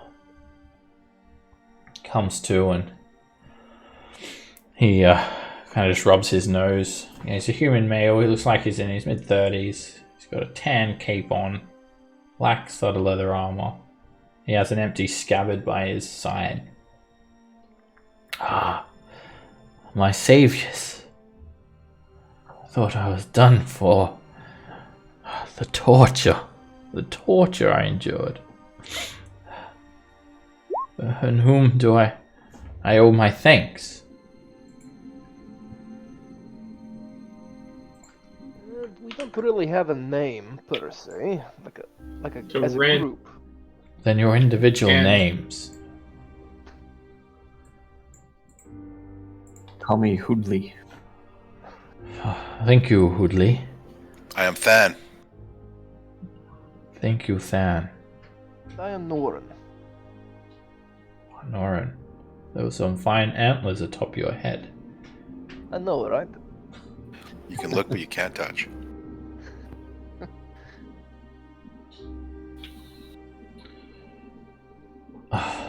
My sword. Did you find it? You Um, were a little busy getting the hell out. yeah. Oh, We had other things to worry about at the time. I'm sorry. that's fine. Where the We hell did are kill- we? We did kill the duck and get you out of the mall. Oh, the giant duke, Zolto, he's dead. Yep. Yes. Dead as can be. I'm Jasper. Jasper Dimmerchasm. Tell us how your fate took you to live in the side of a hammer of a giant weapon. I was sent to Iron Slag to try to negotiate with the Duke, but he decided that he didn't want to negotiate. He locked me in the cage. Negotiate on the behalf of whom? On the behalf of who I represent, the Zentarum, the mercenary company. But negotiating with him's a waste of time. He broke his deal with us before it was even complete. So Oh, I think I've realized that. Yeah. just here for friendly help. Tips. So the Duke is dead, and what you came to save people? What you see around you is what we saved. But we lost some of our own. We're going back Sadly. for him tomorrow. Okay, and you're coming back? I think we have to, aren't we? We might have to, yeah. Yeah, I believe we have to. Huh. Depends on next session, what happens. We don't generally leave our companions behind. The We don't Duke know is the way- dead. Their Yes, but there are survivors in there. More systems will be displaced. They may be in a state of disarray. Mm-hmm. Let me come with you. I wish to plunger and seize the riches in Iron Slag. At least get something for my efforts. It's a hard pass. Why? You're heading Well, back yourself? Not just right away. Very well Unless you then. know- Besides unless you know- I'm unless happy you to know broker back my way, yeah. information to someone else. your information, you should probably tell us your information since we have saved your life. A little gratitude would go a long way. I'm afraid Perhaps. the information is only for members of the Zentarum. The Black Network protects their secrets, and I am bound by a code of honor. Are any of Well, we us can Zens? respect that. No. I thought somebody was. No. Got some Harper pens hiding underneath our tunics, but probably don't want to show those right now. I think everybody but Norin. Do you know of a back way in? Surely you can give us that kind of information for getting. He just kind of ignores your question. So, where are we again? We're in the field looking for a back way in. Yes. You're heading Where back is it? now. We're not far from the compound. Suddenly he looks up, and some of the humans just spit out their water. Blah, blah, blah, blah, blah, blah, blah. The I start airship laughing. lands Oh. not too far away from you guys. You can see it for several miles before it lands, and then someone can go out and sort of signal it, and then it will just land right near you guys. I feel like I'm gonna go signal it since I put the sending out. Norin's expression is that of smugness, but you can't really see it because the helmet. So All right, Jasper looks astounded. What is that? Is that How do you your get it? vessel? Where's the back Is that door? right? You know what? We're not going to answer any Yeah. more of your questions. I'm answering every one of his questions. Rock gnomes and dwarves, you guys are with us. The rest of the humans, you stay behind. We'll be back.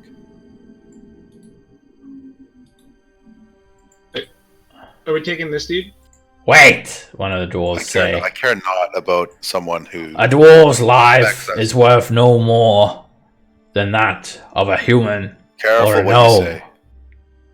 He's got a point. Yes, but we're going to we're going to Fel. What's that place called? Citadel Felbar. And we you're probably coming will back. Our hope is Yes. that We've Then already made half that of us will stay and wait for Correct. your return.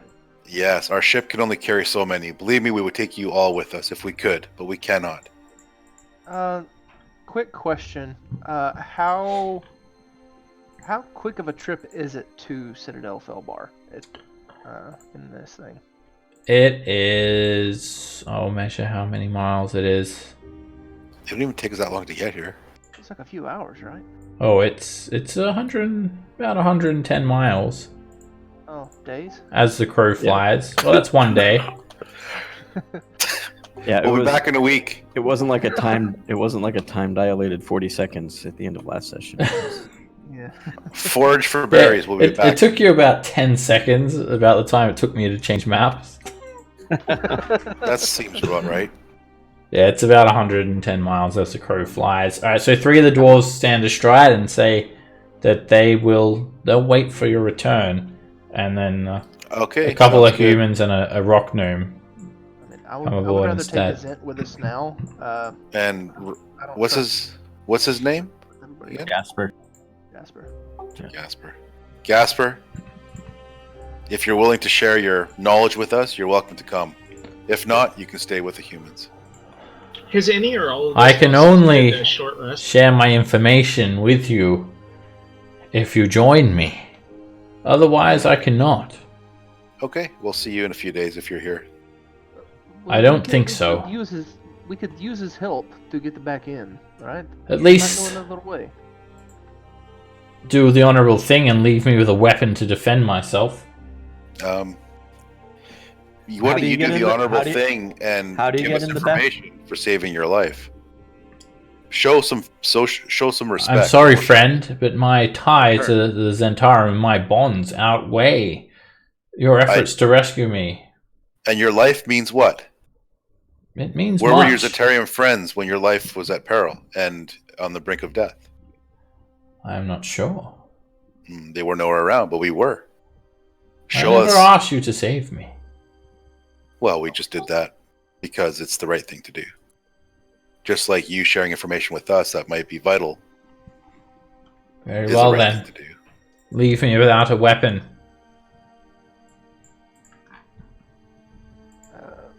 I'm gonna give the 3 dwarves that have stayed behind a javelin since I'm getting 5 back from the humans that are going with us. Okay. And Oh, I think there's too many people at the moment. Alright, so you can take about that many people. Alright, they all board the airship. And yeah, you leave do the behind a handful of the dwarves- dwarves. No. the dwarves look capable. I thought we were taking the dwarves. They were just like prospectors. They're not. I mean, they've undergone some basic. All dwarves undergo some basic training, but they didn't seem like warriors or anything like that. They're just basically commoners. Man, I don't want to leave. Even if he is a Zent, I don't want to leave him without a weapon. I mean, we don't know what's in these woods. Well, get something for the weapon. We know there's I- Zent in these woods. I simply cannot barter with someone who gives nothing. If you guys think you can do better, by all means. Take him with us. That's fine. You guys figure it out. Don't worry, friends. I'll be fine. Wasn't worried. I don't like the idea of leaving him. There went any information. Yeah, I don't like leaving him here either. Why? So we can take him with us and he can betray us in some way because he's close to us? I mean, I feel like we're gonna come back to a whole bunch of corpses. Okay, we can kill him. Yeah. Okay. Alright, so you guys are aboard the airship and ready to take off. Yes. I guess so. Okay. Alright, let me grab... Alright, so Trout and Nizaroth are the only ones that are commanding the ship now. And let me just grab everyone's tokens, all these prisoners, so I can put them on the airship map. Okay. What am I missing there? Oh, there's only 4 of us there. Okay, let's go over to the aerial map, or the world map first. Alright, so you guys hover up. All of the survivors go to the cabins below deck. There's enough room for them all. They're a bit squashed in. Some of them are like there's 3 to a room, but they stay under deck. And Nizaroth is piloting the Dragon Cult airship. Did any of all that count towards a short rest? Or we're still waiting? No, they came pretty quickly. They, there hasn't been a short rest yet, but I mean... If it takes a day to get there, we can take a long rest while we're, hopefully... So, it's still, it's like afternoon time now. And you guys get in the airship, and you fly up, and Nizaroth says, "Where to?" Citadel Felbar. Yes, that place. Alright, it should take us about a day. And you guys start heading over there. The airship takes off. So yeah, you guys can take a short rest. And may as well turn that into a long rest because you guys start cruising and you don't have any encounters for the entire time. All the way back to Citadel Felbar. How do you do that, Thomas? Pull your token out. How Drag do you your pull your name out. token up? Yeah, that's the part I'm questioning. Drag your character sheet name onto the map. Oh, just that easy, is it? Yeah. This whole time. You'll see your tokens there on that map. Okay, Citadel Felbar. Alright, let me get this map. It's like so far away.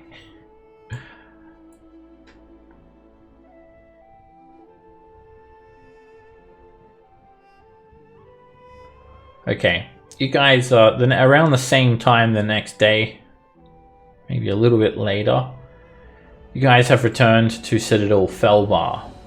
And you make your way through Citadel Felbar with the survivors. Mainly the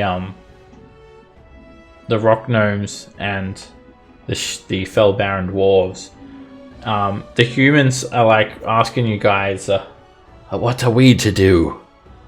Our homes were destroyed. They dug up our crops. They have left us with nothing. Perhaps the good folk at Citadel Felbar could help you along your new path, whatever that may be. They may have work for you, or they may have something. But that's a dwarven city. That's true. You don't have to stay there if you don't like. But that's your next step, as it may. Where you go from there is up to you. Huh. Yeah, we're not career counselors. Sorry. Yeah, we're just adventurers, and saving you You have is the ship. priority. Will you take us somewhere? To a city or a town? One that... Like, didn't we? There's trade caravans going in and out of Citadel Felbar, I'm sure, quite routinely. We still have another load of people that we need to go get. Yeah. We'll see where we're going after that. Yeah. But, getting back to save our friends is outweighs desire to go to another town. Yes. Okay. Alright, you We can guys... give you some funds. You guys arrive at Citadel Felbar, and the dwarves come with you, and the rock gnomes come with you, but the humans stay on the ship because they're very weary. And this is a dwarven city. It's a dwarven fortress, so only dwarves are allowed here, basically.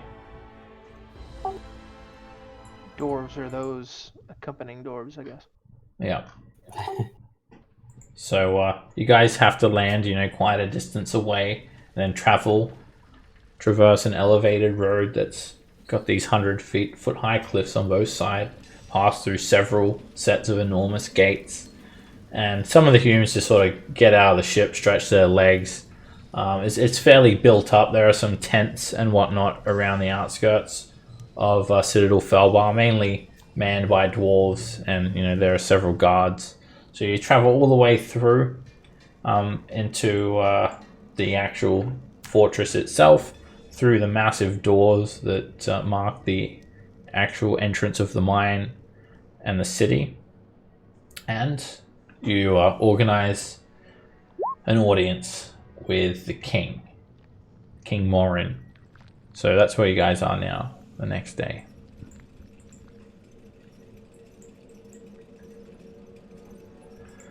Alright, you come before the king and his advisors and his bear pet.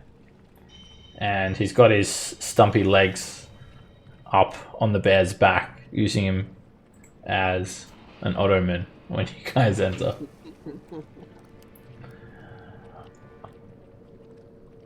My advisors tell me you'll return, the king says. My advisors tell me you have saved many men and women. It's true. Yeah, we saved what we could. And my advisors tell me you have taken care of the Duke Zolto. We killed the duck. But not the duckess. Where is Roderick? He made a heroic, valiant stand, buying us time to escape with your... Yes, unfortunately, he's still within that compound, We have to go back for him. along with one other of our companions. And captured or killed? Unknown. Captured it looked like. We believe captured, based on how the fire giants operate. We did deplete them of a lot of their slaves, so there's a chance that they're both very strong and able. You've done well. Now, if you can, give me a more detailed account of what you saw inside Iron Slag.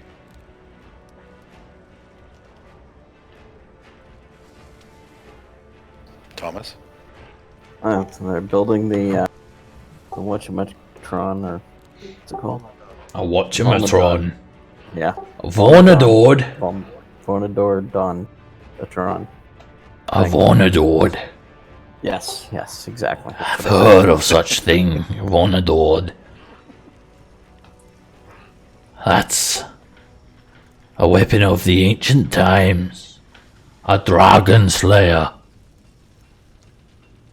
Yeah, their goal was to complete it, slay all the dragons, and Thank goodness we stopped him. try to replace the cloud giants at the top of the pecking order of the giants. And do you believe you have ceased that operation? No, I think we've merely slowed it. They can definitely rebuild. How many giants did you fell? At least 5. 5? 5 giants. 6. 6, because at least 6. One for each of you. Up front. That's a mighty impressive feat, if I ever say so myself. We've held out for hundreds of years here in Citadel Felbar, fighting off orcs and dragons, but never giants. We only hear tales about them, and see evidence in their wake. And they do have lots of contraptions and machinery and mining equipment and big wheels that move things. Yeah. And definitely do not make any deals with them in the future. I've not been in charge of Citadel Felbar for the longest time, as you know. The leader before me was a mighty one. You're doing a very nice job. The great hero King Emerus Warcrown was the one who restored Felbar to its former glory during the War of the Silver Marches, and I intend to keep Felbar united and strong. For the first time in many years, our kind are beginning to reclaim the forges that were taken from us. From Gauntle Grim to Citadel Felbar. We are making our stand in the north once more, and you have done effort. Great effort you have put in to seeing that order is maintained, and for that, I will honor you with the deal that we made. I shall have your tower erected on a large estate in the Silver Marches. You can determine the exact location. I'll send my mason, and they'll have it built for you within 100 days. Sorry, what? A tower? Aye. You made a deal for a tower. I forgot about that. I don't even remember that happening. Yeah. That was part of the deal? Yeah, we got a Citadel coming. Yeah, this is all news to me. It's cool though. It's really cool. Sounds amazing. Dwarven built tower. Can you imagine? But do you believe the fire giants are still a threat? I believe that they can be rebuilt and be a threat, unless they are taken down once and for good. Would you plan on going back? I've heard that. And you're going to wipe them all out, are you? We'll try. Is our plan What's the alternative? There is no alternative. We have companions in that. Ha ha ha. Aye. Aye. And more of your kin, might I add. Some stayed Oh. behind. Some stayed behind in a noble effort to aid our escape. Thus is the valiance of dwarven kind. Tonight, we'll have another grand feast, where we will drink ale and eat in honor of those who stood bravely to ensure your escape. We brought a few more humans. Would it be okay to bring them to the feast? They were enslaved as well. We will shelter them and get in touch with the Lord's Alliance. We'll have them moved from Citadel Felbar and relocated to New Hope. That's more than we can ask for. Thank you.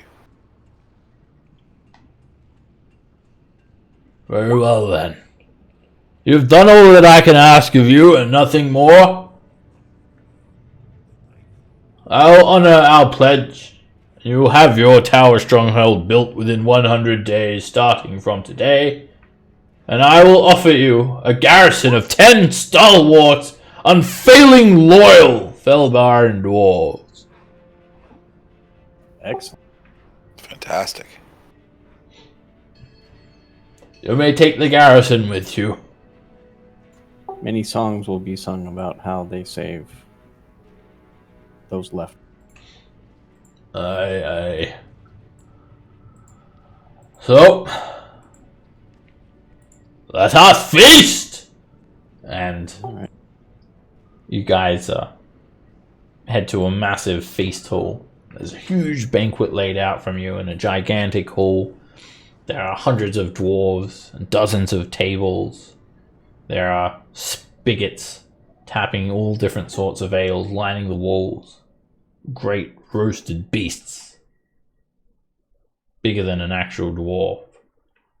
You guys have a feast, a drink. Can we try to persuade, with Thomas's help, the humans to join and let them know that they will get in touch of the, what was it he said? The Lord's Alliance, and relocate them. Oh yeah. Know that they will. The king takes care of all of that. He organizes all of the survivors, dwarves, gnomes, and he'll organize for them to be relocated, and they're happy with that outcome. You don't really see him again. That's fine. Yeah, they're like taken off to a different area, and all of these dwarven cities are actually connected by underground tunnels, and they have mine carts that they use to connect to Mithril Hall, Citadel, Adbar, so they can easily be transported around, including the rock gnomes.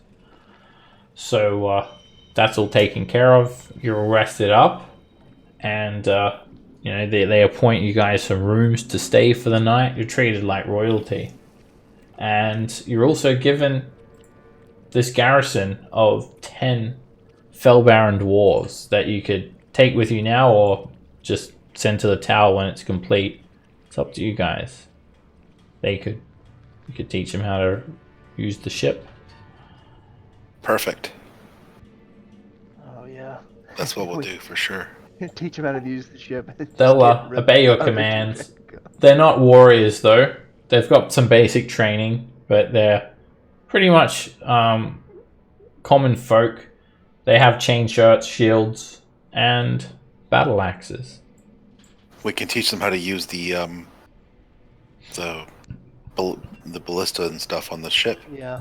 5 males and 5 females. And Good stock. You can even name them yourself. A full set of mating pairs. You can breed them. We can breed them and sell the pups. We can have an underground city of our own. We can sell slaves to all the giants. It could be like This is how the Mad Mages the finished. slave ship, the dwarven slave ship. Can I buy replacement torches? Yeah, they allow you to shop here at the at Citadel Fellbar and have everything from the player's handbook. So if you want to do any shopping, go for it. And right, the next day you guys are escorted back to the exit as you plan to leave, and you hop back on the airship. The airship's just parked near Citadel Fellbar, so take off up above the clouds once more, and that's where you guys are now. And we'll take a 10-minute break now before we move on to this next stage of the assault on Iron Slag, I'm guessing. I'll see you guys soon.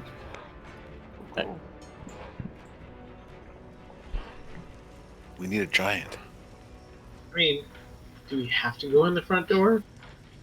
I don't know. Well, that's why. Wait, we still have another group of people we gotta save. Yeah, there is them. Well, we forgot to add that to our. We're not free and clear. We gotta go back and. We left that Zent with them. My money's on a handful of corpses. If he's killed them all, I want to hunt that guy down and kill him. It seems like it would have been more efficient to do that before we let him murder him. Yeah. I don't think he would have killed everybody. He was asking for a weapon though. Seemed a bit. You don't think he would have gone back into the Citadel, do you? I don't know. Don't trust him. I mean, maybe he was there for a reason to begin with.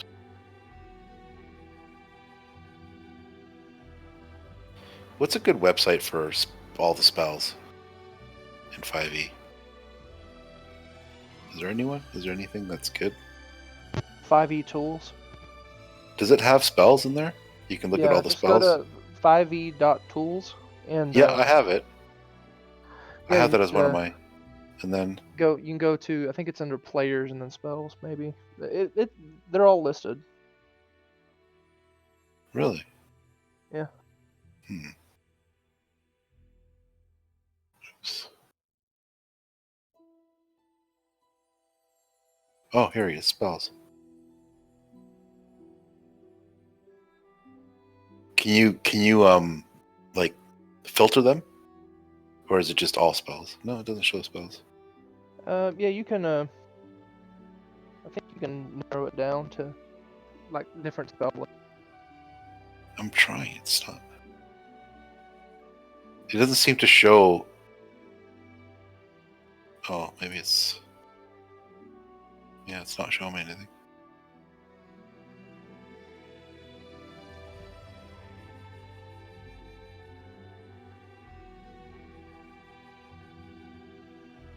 That one I know you can narrow down by spells and whatnot, but the only ones that show up, like that show the description, are the ones that are in the SRD. So, but it does list all the spells.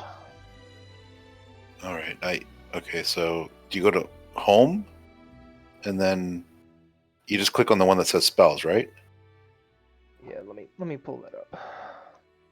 I use this site all the time. I don't know. Maybe mine's fucked up because it's just. Oh, there it is. Now it's showing everything. Sorry, my bad. It has spells from the Xanathar's Guide as well.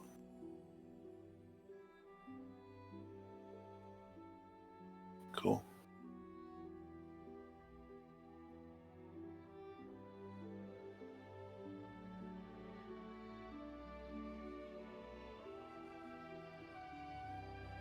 It totally has a filter and everything. That's awesome.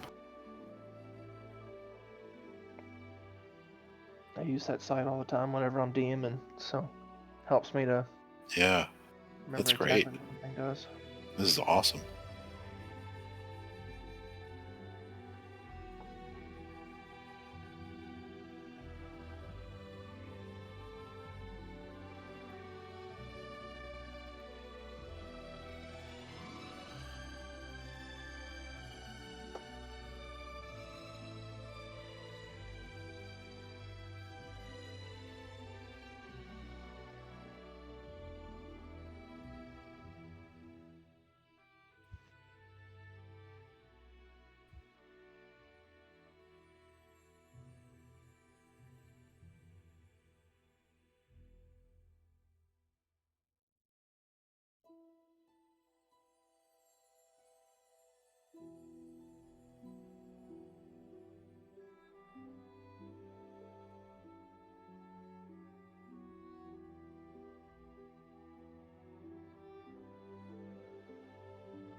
How you guys doing? Good. Doing all right. Hoping my ibuprofen kicks in soon. So the ring is also a ring of lightning resistance, the one that you guys had found on Duke Zolto. Oh, okay. So it requires attunement, and guess what it does? You're lightning resistant. That lets me shoot Rand. Perhaps. Okay, Gelrin's quest is completed. It's pretty much like done. Anything else going back to Iron Slag is completely of your own accord now. There's no further incentive as a way of reward from the dwarves. So, who wants that ring? Is there any cold resistance? Lightning resistance. Oh. Party loot. Well, I mean, Go for it. I'll wear it for now. See, I'm the person least likely to get hit by my lightning bolt. Okay. Norin will attune to that. Alright, so it's the next morning.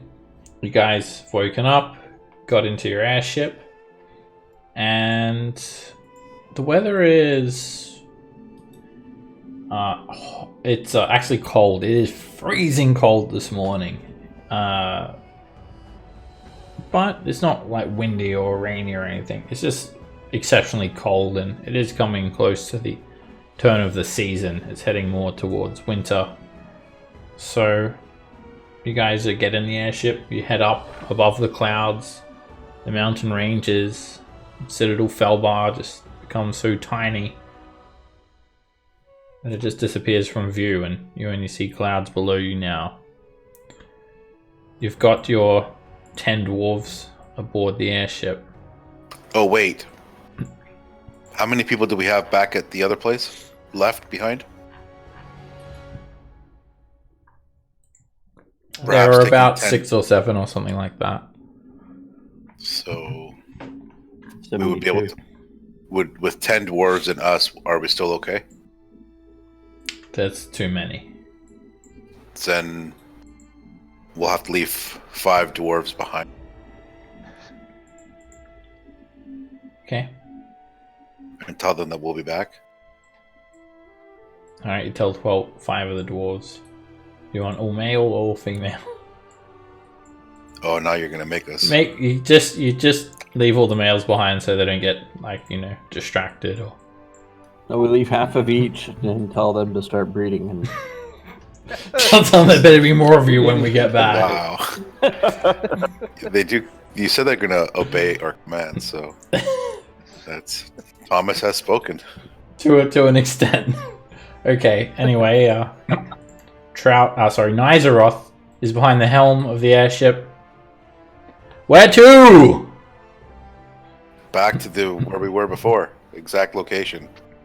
Very We well. have Yet more people to save. It'll be just over a day of travel. Conditions are good. and Ba-ba-ba-ba-ba-ba-ba-ba-ba. Engage. Notice he makes this noise when he steers the airship. Ba-ba-ba-ba-ba-ba-ba-ba-ba-ba. Is that part of the training? no, I didn't get a huh out of this guy. He's got a different way of doing things, sounds like. He doesn't respect us like the other guy. Okay.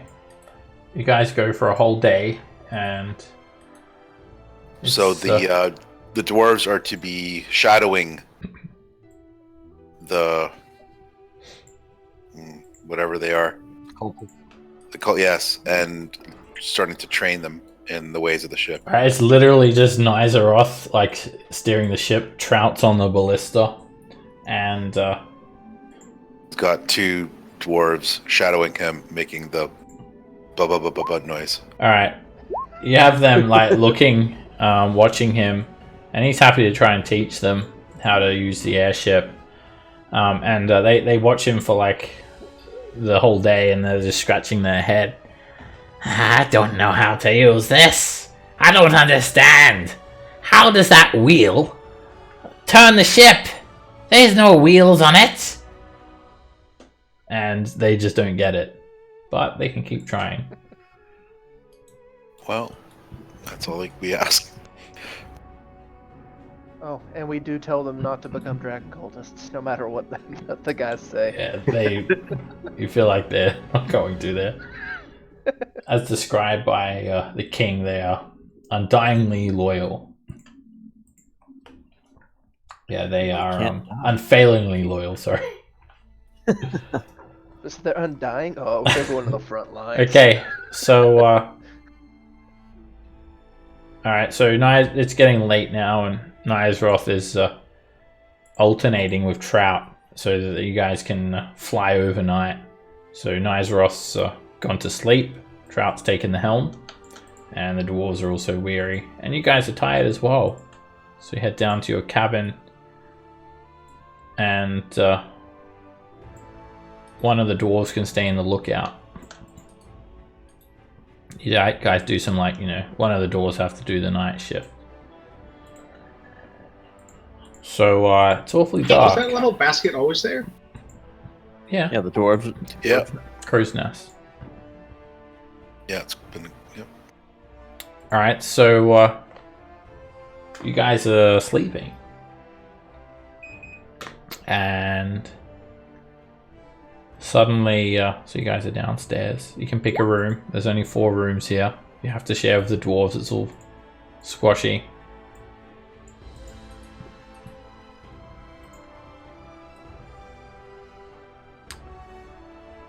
Okay, you guys are sleeping, and all of a sudden you hear some yelling.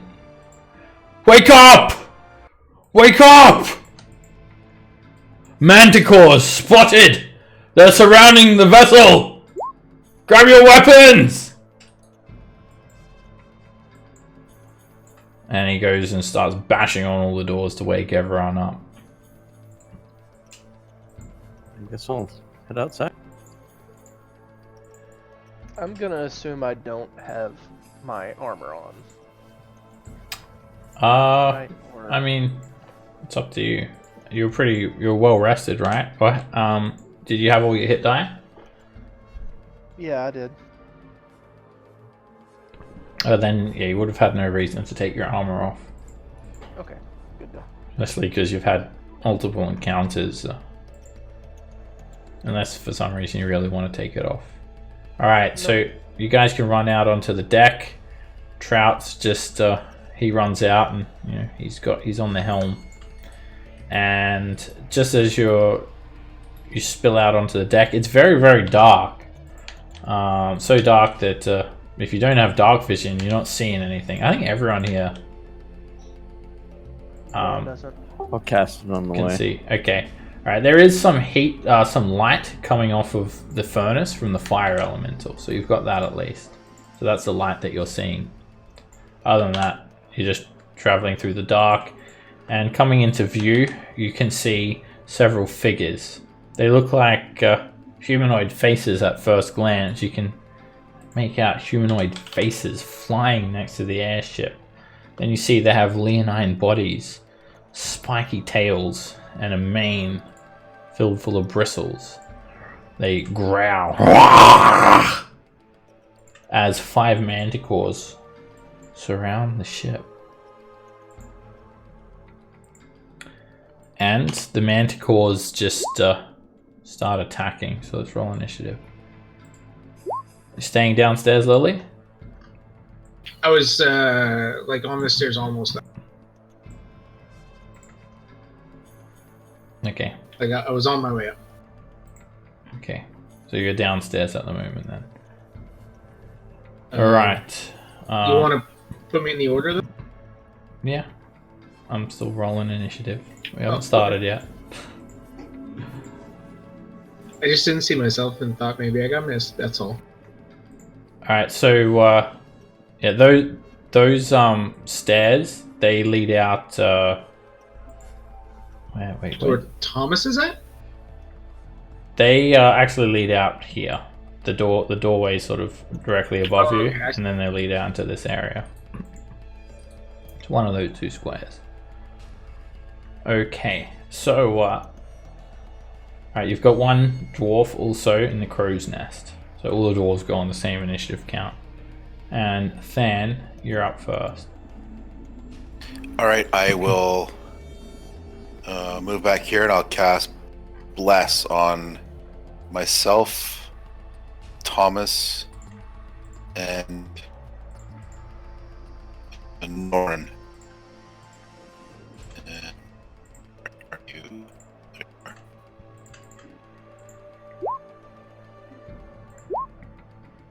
And I'll end my turn. Alright, so 5 manticores have found the ship during the night. You guys have woken up, and by the time you get out onto the deck, the manticores are already extremely close. And they sort of let out a bit of a roar. And one of them calls out, "Ha ha ha! Who would have thought? Flying food! We don't even need to land!" And this one just swoops straight in towards the ship. But he still gives the ship a bit of a wide berth. And as he's flying along, he uses his tail to flick some spikes at you. He also seems to get a closer look. "I see 4 tasty bags of meat, and another one atop that big red round thing." And the spikes are coming in at you, Thomas. First lot of spikes, miss. After shield, I don't have actually major armor up yet. Okay. Roll on the Wild Magic Surge table. It's the middle of the night. No. Things can go awry.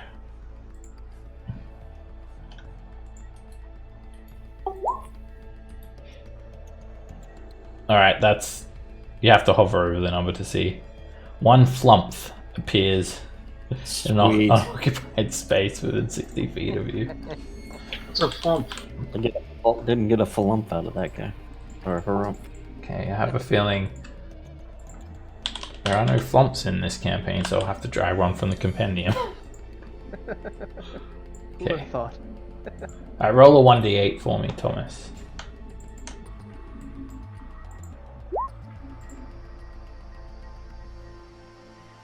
Alright, this flump appears, and roll a 1d6.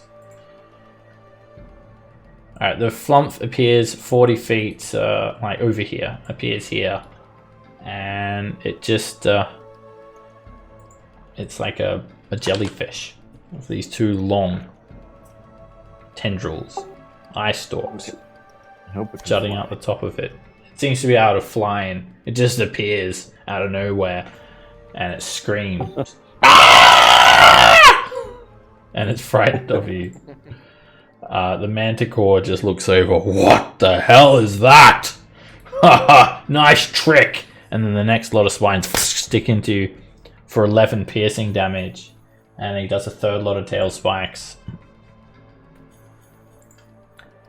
And that hits you for 11 piercing damage. That's the end of the manticore's turn. Norin. Kind of loath to throw javelins at these things. I don't think I'm gonna get them back, but whatever. Okay. Let's throw javelins at this guy. That hits. Alright, the javelin sticks straight into the manticore's side. Let's throw another one. Another hit. Another javelin hits, and blood is just trailing behind the manticore. You guys are moving at speed as well, so the manticores are flying alongside you guys as you're traveling. I think it's gonna be my turn now. Lily. All right. This is going to be one of those where I ask you a question again. I'm going to draw it on the map, and I'm not used to using cones, so if I were to like stand here and use a cone this way, it would start in a square, and then it would move like that, and then it would move like that. What is the level of the cone? I've got templates for all the spells. It says a 30-foot cone. Okay, I'll give you a 30-foot cone, and you can drag these templates out and take a look to see what spell are you using. Well, I was thinking about using fear. Okay, so yeah, there's a fear template. You can, I think it might only have an angle for it.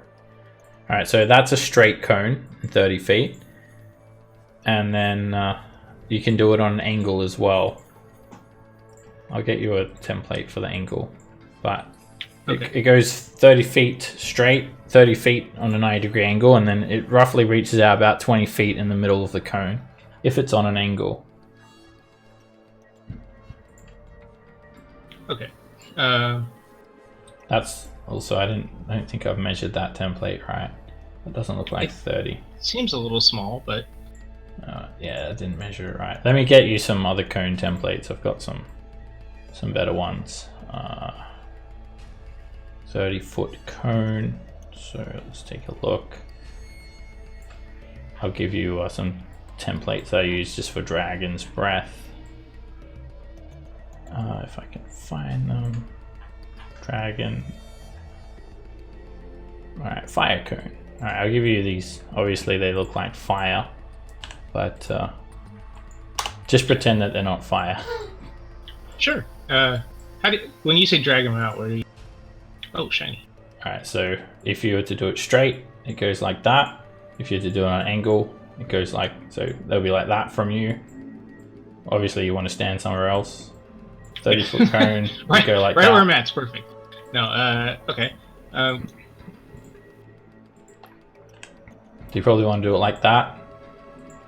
That looks like it hits 2 more doors. Yeah, that'll hit 2. Okay, so let me start with a blade song. You'll have to squeeze in Thomas's square as well. Okay, so I'll start with a blade song, and I'll come up, and yeah. Okay. It wouldn't work to stand here. I don't care which way I stand. I'm just... If you're doing it on the angle, then it's not going to hit this guy. I guess you could start it there. If you rotate it like. Well, wherever I need to stand, I don't care. It wasn't that big a deal. Yeah, I think you had a couple options. There's a straight cone. Yeah, you can do it. Whichever one there. hits 2. Okay. Okay, I'll try to hit 2 here. Alright, you hold out your hands in this big mess of evil energy. Well, not really evil energy. Phantasmal energy. And skulls and all sorts of horrifying things wash over the What does a manticore. manticore find horrifying? Like bows and rainbows? Alright, both manticores fail the saving throw.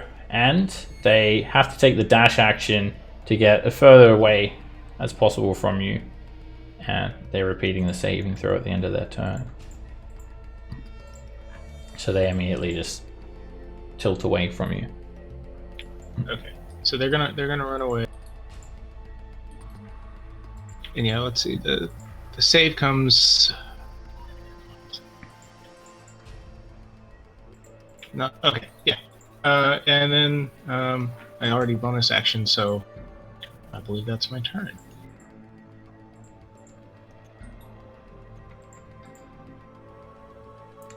Alright, the dwarves run upstairs. They come spilling forth, taking the dash action to see what's happening. They have to dash to pretty much, by the time they get out and whatnot. So they run out. What's going on? Man the ballistas, like we talked about and trained about. Alright. And let me just see their movement. Okay, they don't actually get all the way to the ballista, but they start making their way there with their dashes. Alright, this manticore just angles off and down 100 feet. Pretty much disappears from view. Alright. Nizeroth comes running up as well. What's going on? We're under attack! Oh shit! I left my thing downstairs! I'll be back! And he runs back downstairs. LOL. Alright, this manticore roars. Rah! More tasty meat bags! Beg for your lives, and you'll have a quick death. And he's gonna just seize that spell as well, and the closeness of the range of it. So he backs up,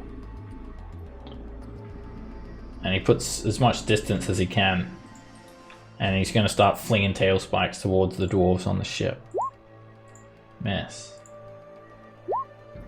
This dwarf is hit. He cries out, and another spike misses.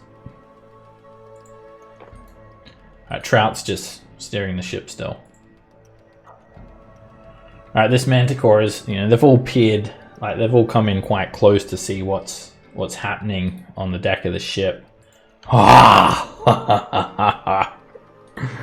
There are many of you all, but you are small and we are big. And we have spikes that we may shoot. And this one's going to fire spikes at Norin. And you're hit for 10 piercing. I actually freaking hits. And then at the other shield dwarf that got hit just before, that misses. Then more at Norin. And then it flies up, giving the ship a wide berth. Whoops, not that much of a wide berth. Thomas. Alright.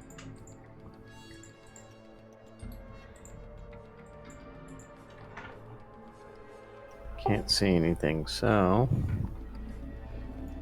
need mage armor. And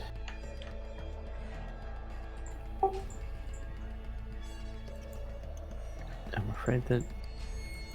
Does damage break a fear spell? I don't believe so. I think it depends on the fear, but that one there, when I read it, it didn't seem like it's... No, they just have to make the save to get out of it.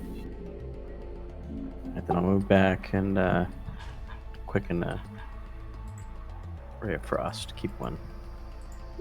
That hits, slams into the manticore's wings, and begins to freeze the wings over.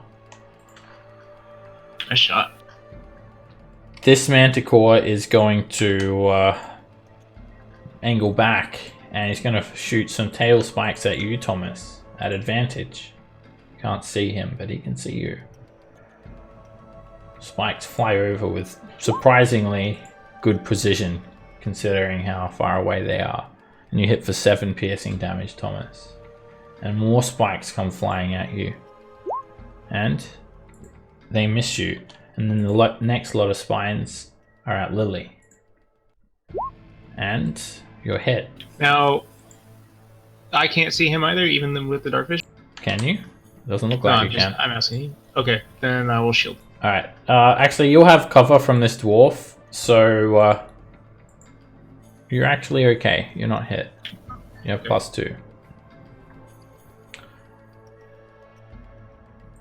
Thank you, dwarf. Than. I'm gonna cast Spiritual Weapon on this guy over here. Okay. This one. That's a direct hit. Alright, the dove bursts forth and slams into the manticore's side. Alright, and I will take the dodge action. Okay.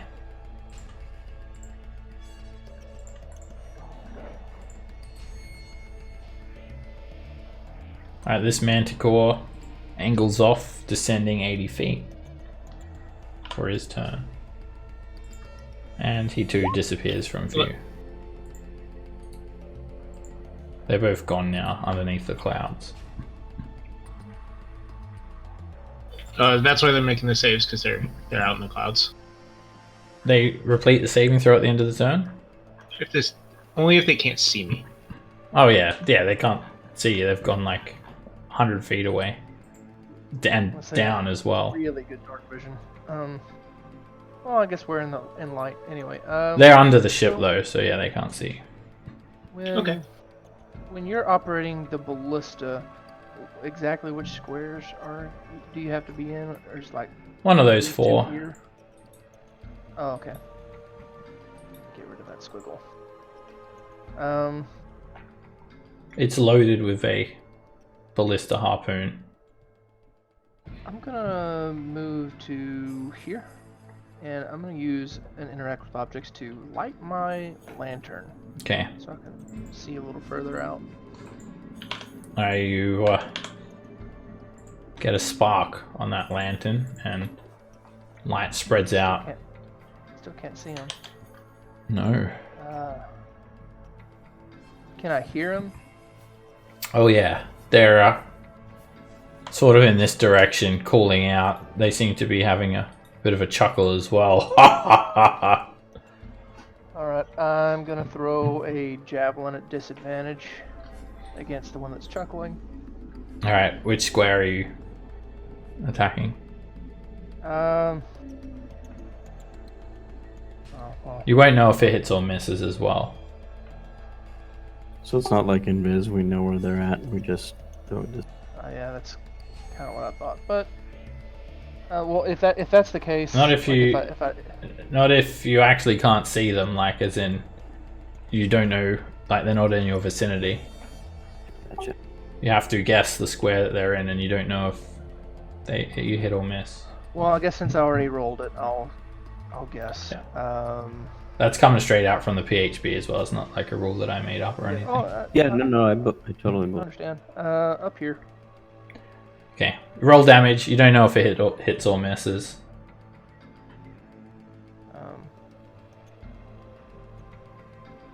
Well, I don't want to throw and waste another javelin. So if I don't know if it hits or not, but I'll stay there. Lily. I'm gonna. Yeah, there's all of that. So, you know what? I'll go for whatever one Norin shot at. I'll shoot at it. Alright. So disadvantage, right? Yes, and you have to guess the square that they're in.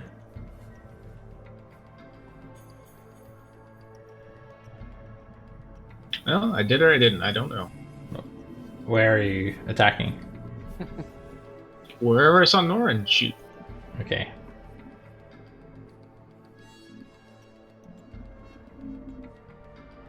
Then I'll You probably see the just- ray of frost just disappear and beyond your vision. I guess I'll take cover below. Okay.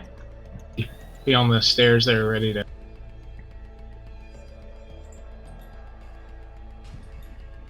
I don't know what else to do. Alright, the one of the dwarves mans the ballista and she takes aim. Another one runs up to help her.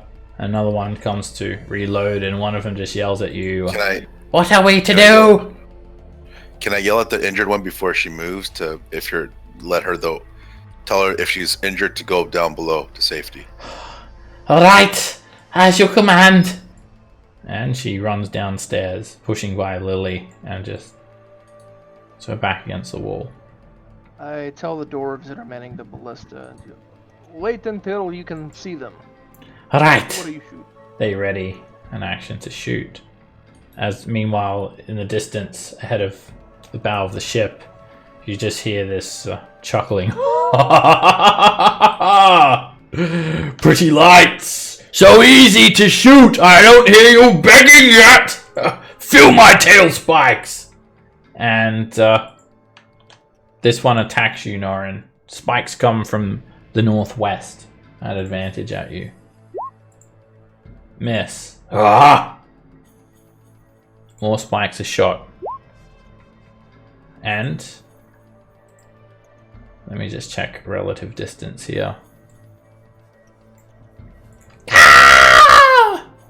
The shield dwarf atop the crow's nest flies past the ship, disappearing into the dark clouds below. Ha ha! I got one! I don't hear you begging! More spikes. And it narrowly misses this shield dwarf. You actually have the spike bounce off your armor that was aimed for her, Norin. We can't keep a crew for shit. I still don't know why we Wow. brought them. Trout just yells, "Damn it! We can't see them! What are we to do?" Ha ha ha! Can't see them! What are we to do? And Trout gets spiked. As he finishes that sentence, a spike hits him straight in the chest and he turns towards you, then and he drops onto the ground. More spikes are incoming. Ha ha ha! Their chuckles are just a slight sound in the wind, and then all of a sudden a spike sticks into this dwarf's side. Thomas.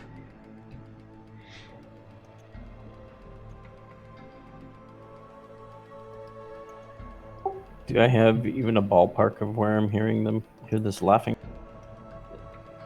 Yeah, so the spikes, they're coming from the northwest in this direction, and southwest in this direction.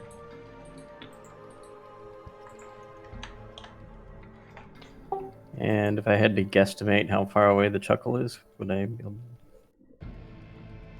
You can't tell exactly. Maybe 100 feet or close to it. Alright. And I'll try sending something out that.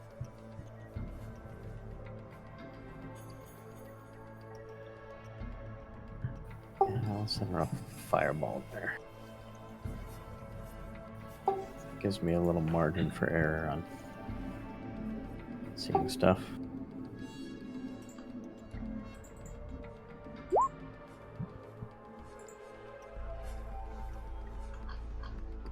Yeah, there, I guess.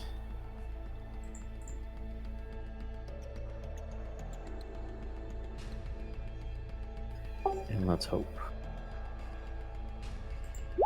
Okay, again, you don't know the exact result of what happens.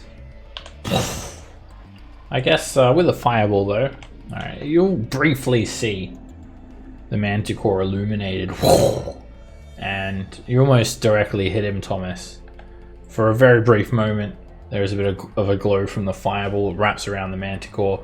The manticore does stray to the side and seems to avoid the full brunt of the fireball.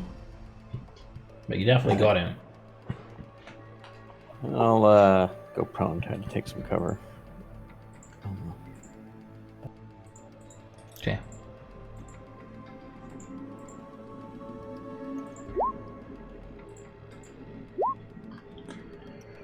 Alright, this manticore is just gleefully picking off these dwarves. Some tail spikes come flying in, and this dwarf is hit, and she drops. Warding maneuver that. Alright, you can use it on other creatures. Yep, anything that's within 5 feet of me. Alright, See. as this spike is coming forward, you take your weapon and split through the spike. She looks at you. Thank you! And then a spike comes in at you, Norin.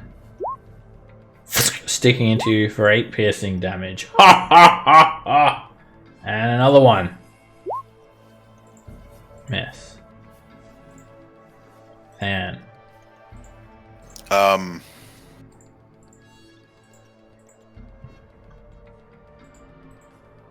move the weapon there. I'll cast Spare the Dying as a bonus action on this guy. Okay, he's stable, unconscious. The spike is expunged from his chest and the wound heals over. And I yell down to the other crew member and tell him to get his ass up here and start taking the ship down towards the ground. Okay. And I will take the dodge action.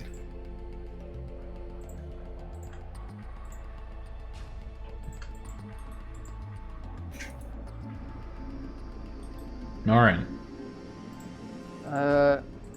Norn will start off by telling the dwarves just to get below deck. There's no reason for them to be out here. They nod. Hi!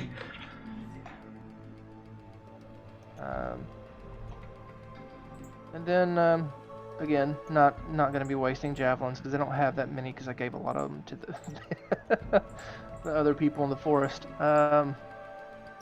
See, it never pays to help people out. Guess not.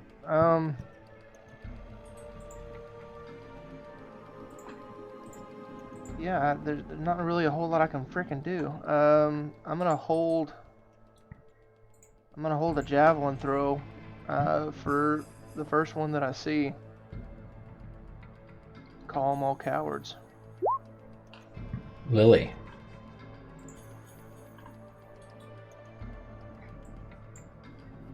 I don't know what to do.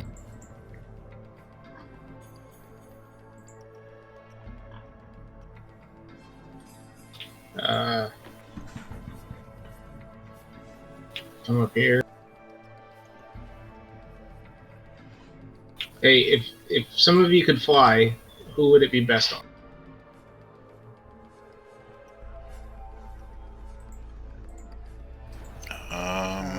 Norin raises his hand with his lantern. Yeah, I mean... Yeah, because So, the problem is nothing can go wrong if some of our party is split from the rest, completely unable to... Well, you and Norm probably have good AC and ranged attack. yeah, but flying's concentration, so... Well, whoever is concentrating on fly does not need to be in spike range. So Yeah, you should definitely hide. Because the fall would suck. Well, you just feather fall all the way, don't you? When you lose fly? I don't think so. Alright, how about all three of you? That work? Yeah, but you gotta be able to touch everybody. yeah, fly's a touch spell. Oh, for fudge's sake. The dwarves look at you. We'll go. We'll fight. We've got axes.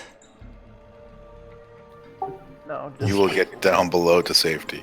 I'm sure Norn will come towards you next turn. Yeah, that's fair. I will... I gotta wait on Norn, so I will blind fire a ray of frost, and then... Where are you attacking? Select the square. You can pick one, and one's as good as... No, I don't pick. You have to pick. Pick this one right here. Or I'll just... Yeah, that's the one I picked then, wherever he pointed. Okay.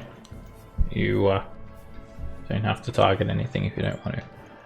It's up to you. Yeah, that's the only plan I can come up with. Alright, this dwarf, they listen to you guys and they start running below deck.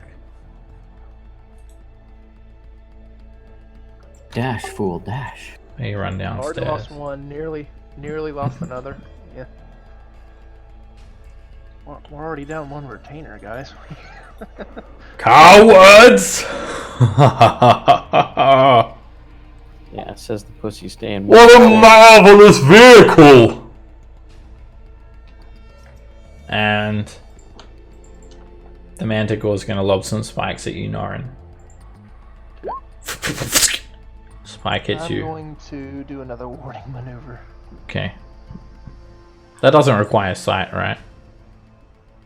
It just I'll pop It does. I don't think it does. It would like me to Oh no see no my no! attack It's with attack? you just need to be able to see who you're warding. I got it. All right. Yeah. So you cut through another spike as it's incoming. The Manticore is frustrated. It does some more spikes. It hits for 9 piercing damage. And another spike for 5 piercing damage. At some point, you gotta wonder. It's like, is it that good? Alright, Thomas, some spikes coming in at you. Advantage, disadvantage. First lot. You hit for Ow. 7 piercing. And again. Crit. Oh no, not crit. Miss. It was coming straight for you, but it whooshes over the railing of the deck of the airship. And another lot of spikes coming straight for you. Miss. Thomas. My sheet's really lagging. I can't see if my points deducted.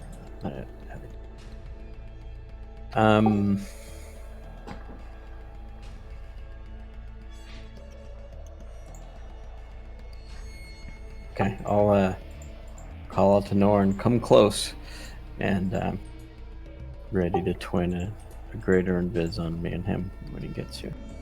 We can fly in, we're invisible, we might have a chance at these guys. And no bonus action. I'll stay prone. Alright, more spikes coming in at you, Norin. At advantage. And the first one is a direct hit. You can't tell where they're coming from. They keep on coming from different angles. You hit for 12 piercing damage. Another spike flying in at you. Jesus. Another direct hit straight in between the gap of your plate mail, cutting through your chain for 14 piercing. And another lot of spikes coming your way. Miss. Than.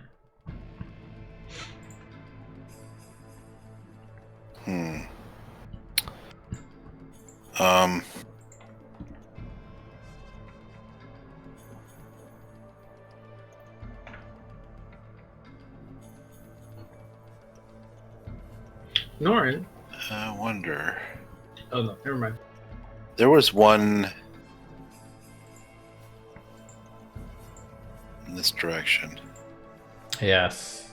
They're coming from the west, from the northwest, me ask a question. and the northeast. Did it seem like when they were up close and we saw them, did it seem like they have an endless supply of spikes? You could actually make a nature check if you wanna see what you can recall lore-wise about manticores. Okay, I will do that.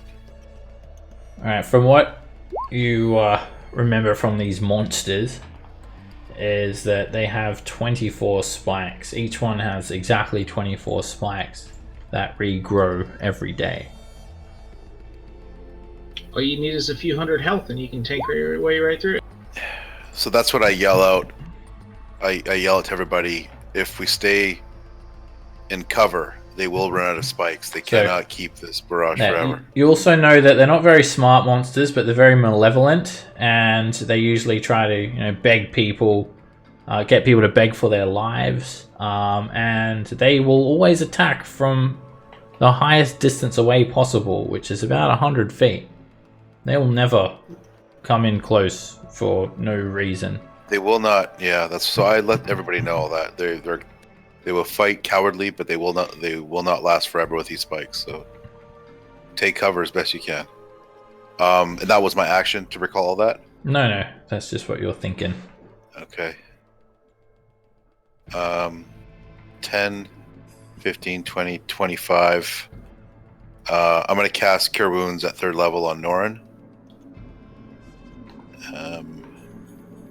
Everybody close your eyes. You don't see this happening.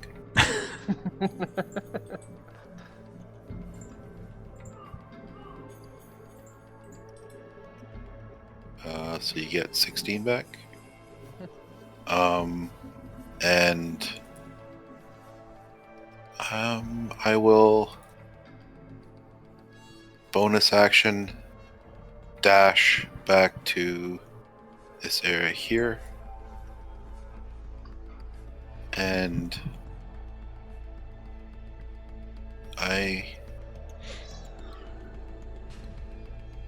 Can I ask a question?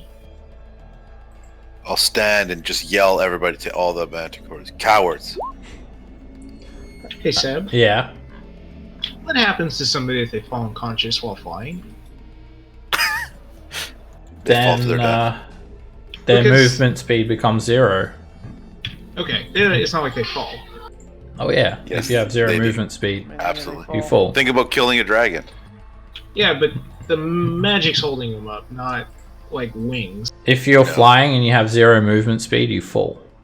If you're knocked prone and you're magically flying, you don't fall. You just go. You're not You upright. drop like 10 feet Yeah. when you go prone. If you are held aloft by magic or some other means, you just go prone. So you're just like sort of, you're not upright. There. Yeah, you flying But around. you're not. If you're moving, You're not really technically prone. Do you get the prone? yeah, you're prone. Like you're Okay. you're not upright. You're not upward. You're not standing upright towards the center of gravity, basically. So if you were flying in, we're knocked prone, and you're still flying at melee attack at melee range, do you get advantage on you? Or would you have the prone? Yes. You know what I mean? You would. Yes. Cool. Yes. You're prone. It's the same whether you're swimming, whether you're flying. Wait, before your turn, Norin. The other manticore's back. But yes, if your movement speed is reduced to 0 and you're flying, you fall 500 feet per round. This manticore comes screaming up, having shaken the fear, and slams down onto the deck of the airship using its dash action, and it looks angry. Use magic on me! And it looks very angry. Alright, Norin, you're up.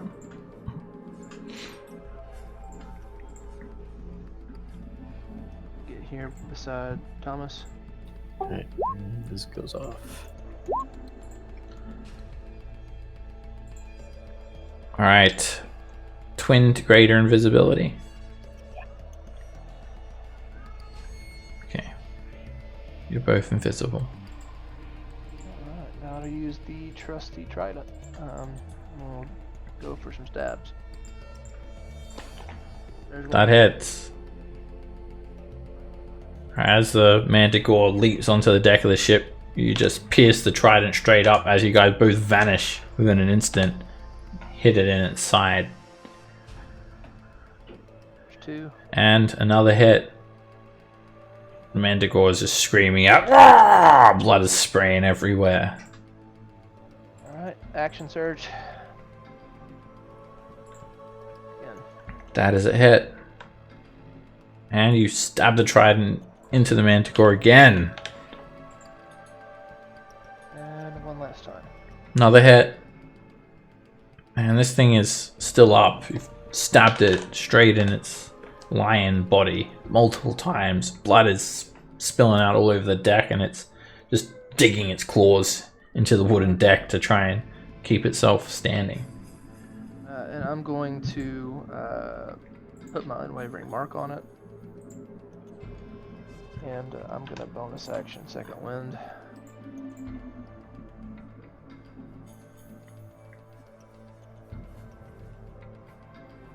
That will be my turn. Nope, sorry. I meant to click the I on that, not the... Lily. Okay, let's see. I'll run up top. Pop over. I'm going to... Let's pull out a Shadow Blade.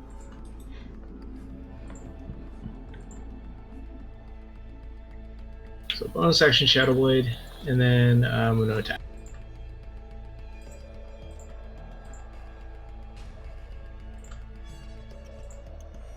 That hits. You pass the Shadow Blade through the manticore's head, and it just screams. "Ah!" Blood spurts out of both of its eardrums, and it just slumps down onto the deck of the airship.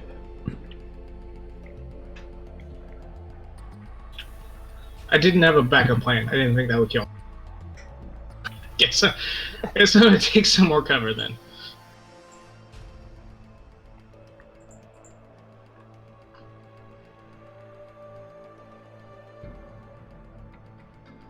The doors are all taking cover below deck as well.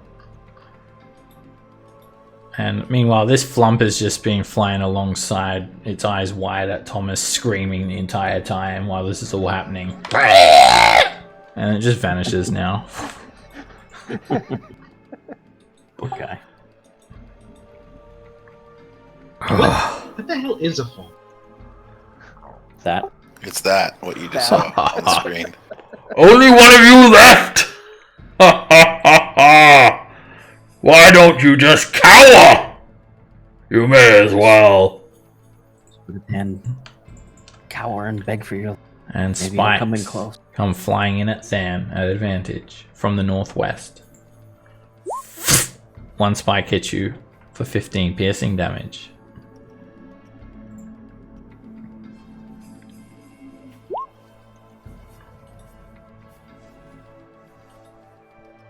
I'm not sure why it made you 2 saves, but you maintain concentration. Ignore the second one. And more tail spikes. That hits for 9 piercing damage.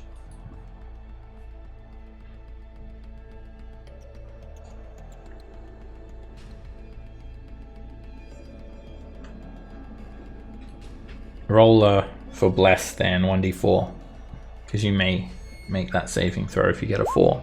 You do. Bless stays up. And Do you feel blessed? I do. a third volley is coming your way, Than. It's the only real perceivable target on deck now. You hit for another 6 piercing damage.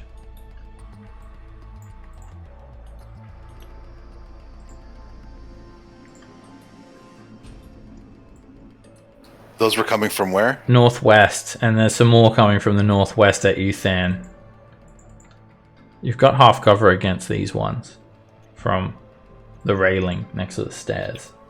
Gotta admit, Van, when I ran downstairs, I didn't think that I didn't like connect the dots that you'd be the only one visible. Dance! Dance! And you hit for 8 pierce. Oh no, 22. That's a miss. You got 22 AC. The railing saves you from that spike. And again, more spikes. Miss. Third lot of spikes. Miss. Thomas. All right. I was hoping to fly, so I'll jump up in the air to, like I'm gonna try to fly, and nothing happens. I say, damn. Alright, you also had to stand up from prone. You gotta I gotta believe. admit, You have to believe.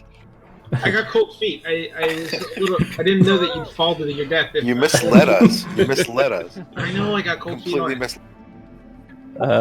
At the time, Norin didn't have any damn help. Thomas, as you jump, the airship keeps on going, leaving you behind. You just like jump up.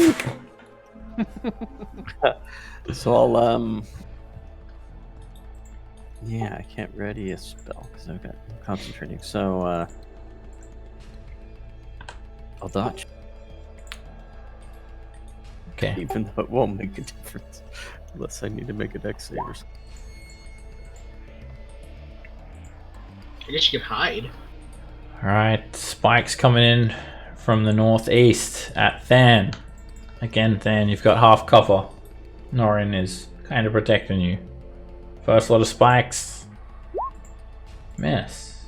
Hits one of Norin's antlers, invisible antlers. Next spike. Miss. Fuck. And again. Miss. Dan. Can I feel Thomas next to me?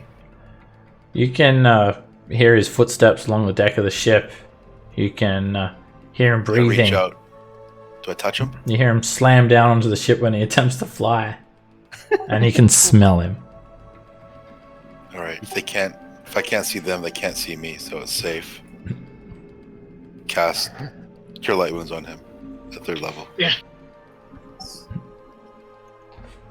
Thank you, sir. Wow. Good heal. Good hell. That was a good heal.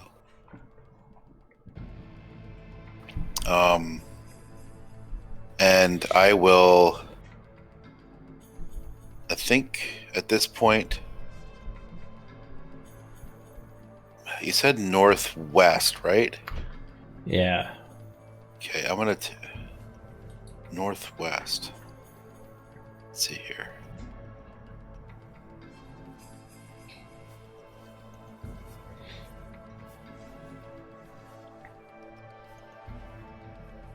It's 20. I can't see shit. So they must have pretty good range, I guess. I will bonus action. I still got about 15 feet of movement. I'm gonna bonus action dash, and I'll go down below to cover. Okay.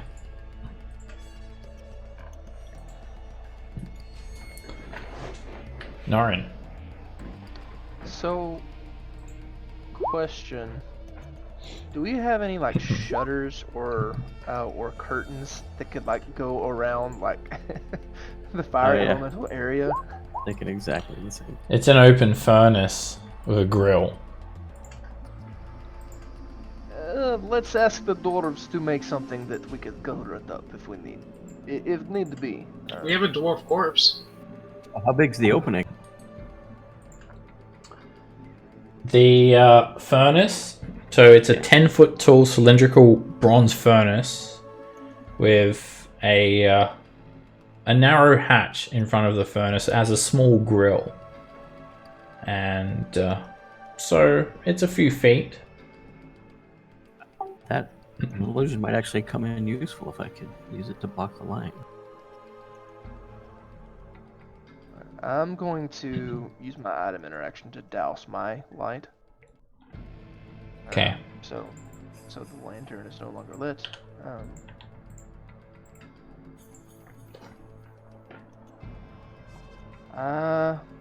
I'm gonna just hold. I'm gonna step up to here actually, and I'm gonna hold a javelin throw. If one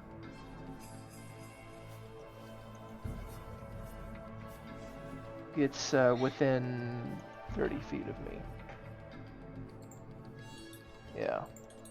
So I don't have a disadvantage. Okay. Lily.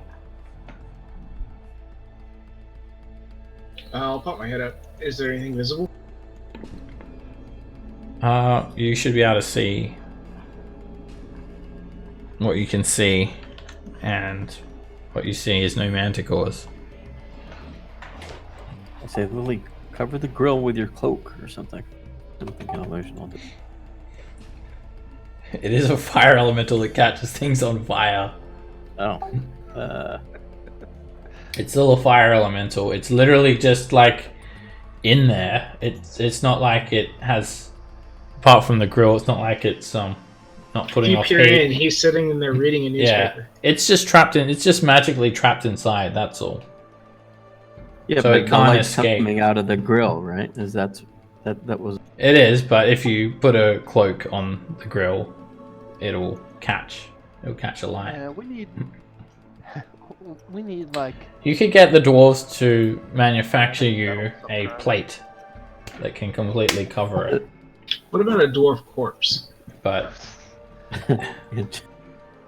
Whatever happened to the It's spell also- darkness? It's also gone.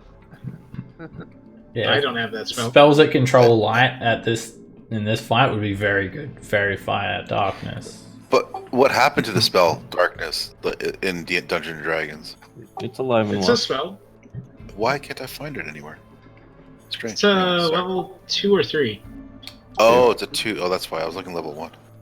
Yeah, it's definitely not level 1. Gotcha. I don't know. I can't see anything. Go get the dwarves to make something to cover the... Get them working on it now. Get them started, yeah. Give them something to do so they forget about their dead comrade for a little while. Yeah. Guess I just dodged down here. I can't attack anything. Okay. Could fire some more frost bolts into the ether.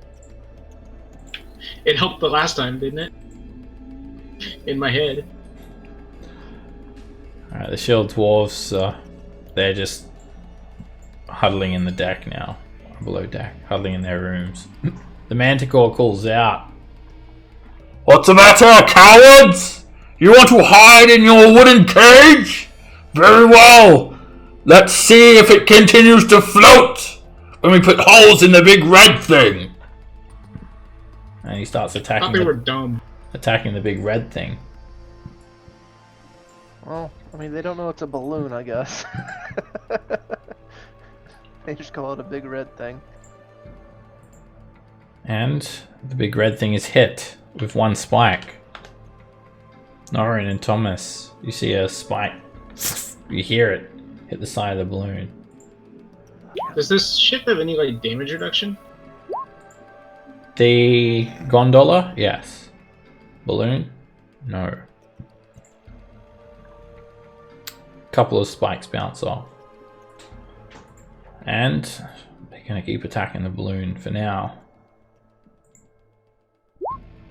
Balloon is hit. And it is hit again. And it is hit again, and the balloon is, you can see bits of the balloon, like red shrapnel flying off of the balloon. It looks urgent. Thomas. Oh, man. Fuck this ship. It was a mistake.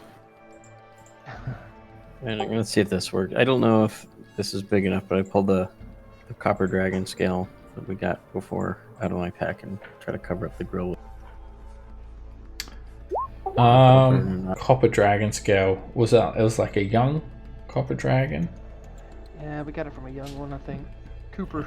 It'll reduce the light coming off the fire elemental, but it's not gonna cover the grill completely. Alright.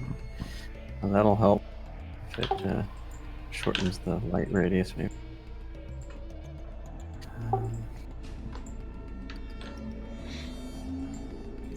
And I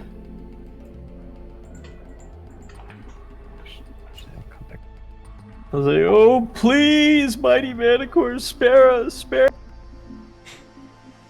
Ha ha ha! Beg! Beg! One of them calls out. I Beg for a quick death! Where are you? I'm here in the doorway. Please come kill me quickly. I can't stand it. Come out and I'll give you a quick death! Ha ha!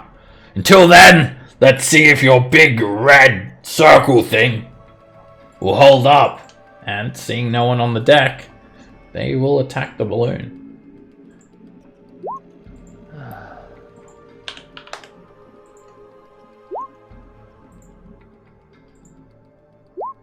Suddenly you hear the balloon pop.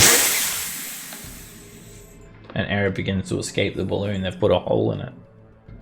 Well, we're back to slogging. That sucks.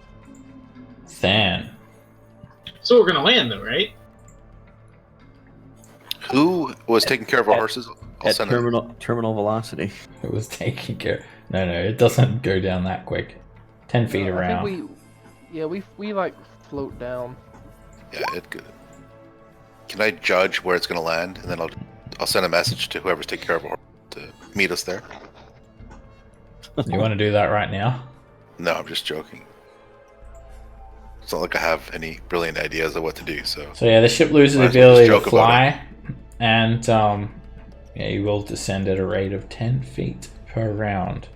So it's going to be a while before you can actually glide. You'll be carried by the wind. all right. Well, it's been fun. Next, so you can fly. It's been fun.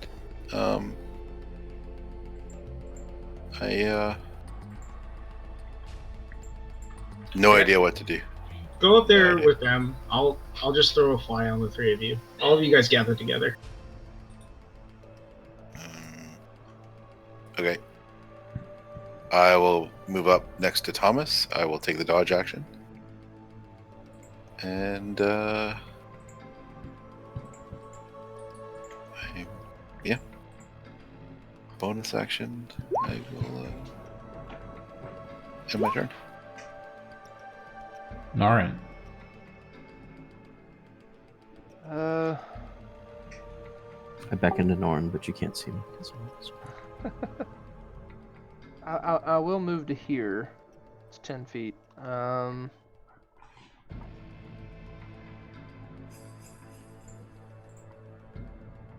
I'll go ahead and light my lantern again. No sense in not having it lit now. How does that work with invisibility, by the way? I have no idea. You're a very bright ball of nothing. It shouldn't actually put off any light. Everything you're carrying and holding is also invisible. What if he Sure. picks it up after he gets turned invisible? It becomes something I'm holding and carrying. Like does what you're holding become invisible if it's after the Oh, that's now you're getting real technical now. Any object that you are holding or carrying becomes invisible. It says it in the spell description. I'm going to. Well, I wouldn't know that Lily is about to cast fly on us. I don't think. So I'm going to. You just yell it at you? She just. I'll Yeah, hold- stay close. I'll We're gonna get hold- fly. I swear. I'm gonna hold action to hold movement.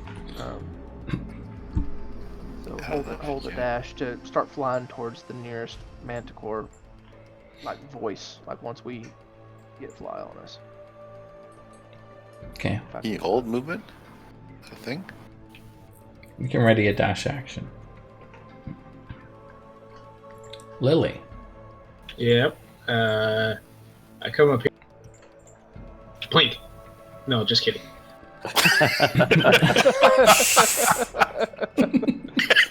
You come upstairs, cast blink, and then go back down.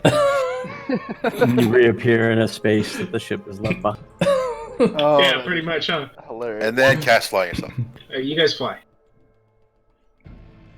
All right. Fly on Norin and Thomas. I got 3 That's people, 5. right? That's all 3. Yeah. And Dan. Dan. Okay.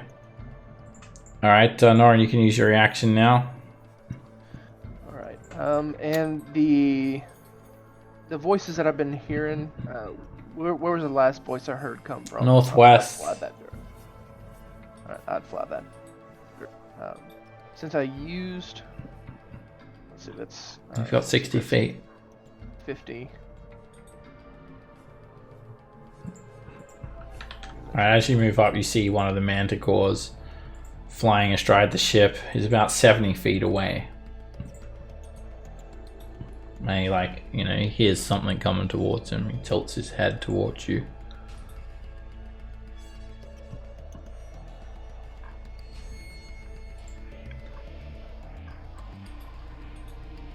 Alright, this manticore is going to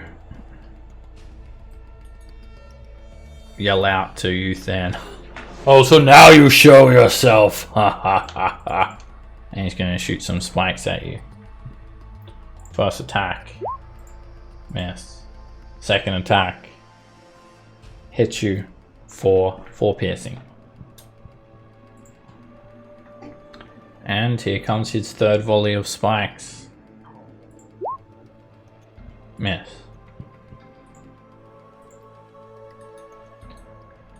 This one kind of ignores you, Norin, and he flies around to get a better angle at Than, and he's going to shoot at Than. First lot of spikes. That hits for 5 piercing damage. Second lot of spikes at Than. Hits for another 5 piercing damage. And third lot of spikes at Than.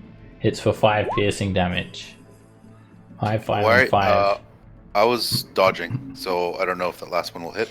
It doesn't help if you can't see the target. Dodging is only for something that you can see. Oh, so it was pointless to use that. Cool.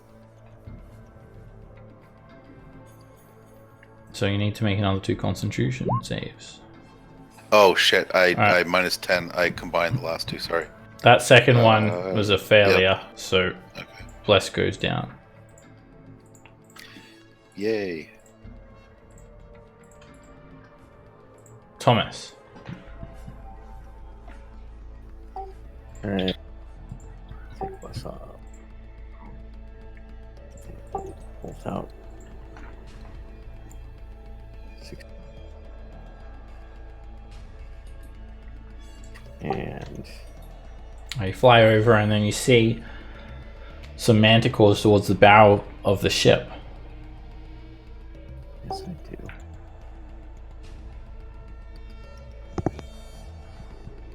So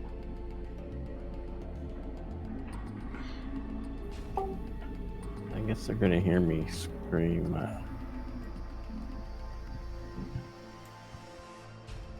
Brr.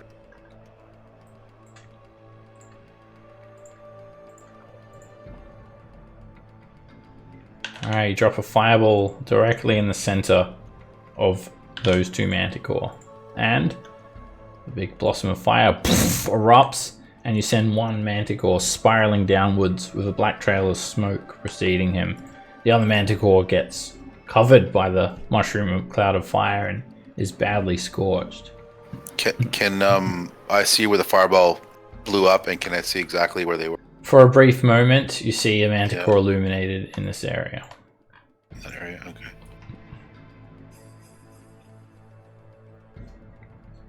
Alright, that's my movement, my action, no bonus action.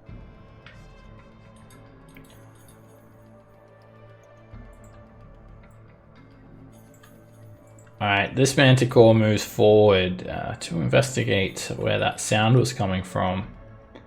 And he's just going to fire some spikes in your direction, Thomas. Actually, wait a sec. I don't think... I got to check his vision, actually. No, he's not going to fire at you. He's going to fire at Than. He's going to lob some spikes at you, Than. First lot of spikes is a crit for 9 piercing damage. Second lot of spikes is a hit for 6 piercing damage. And third lot of spikes is a miss.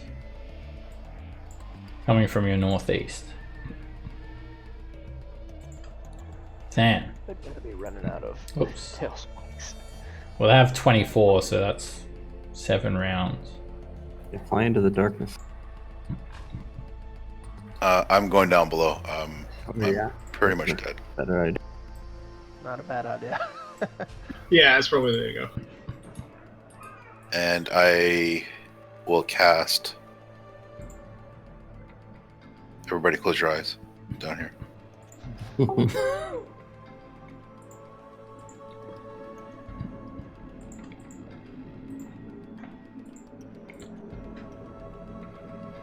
Okay, heal for 22.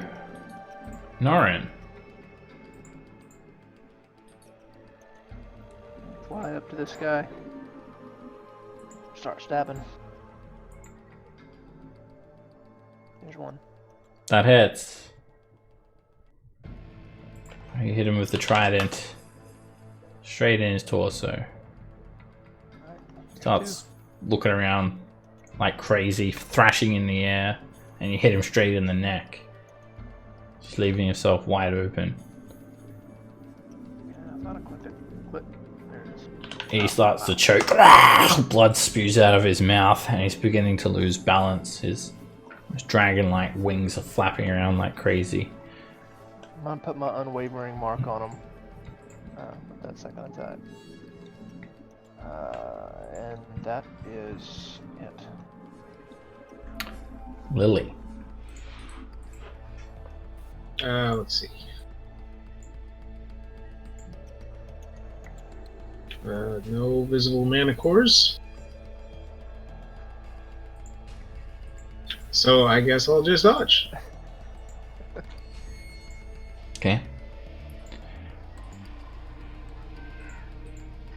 Alright, the shield doors, they also take cover below deck, and the manticore has returned, the one that had started flying away from the fear, and it comes and slams straight down onto the deck, taking a dash action on its turn. And just roars, "Where are you?"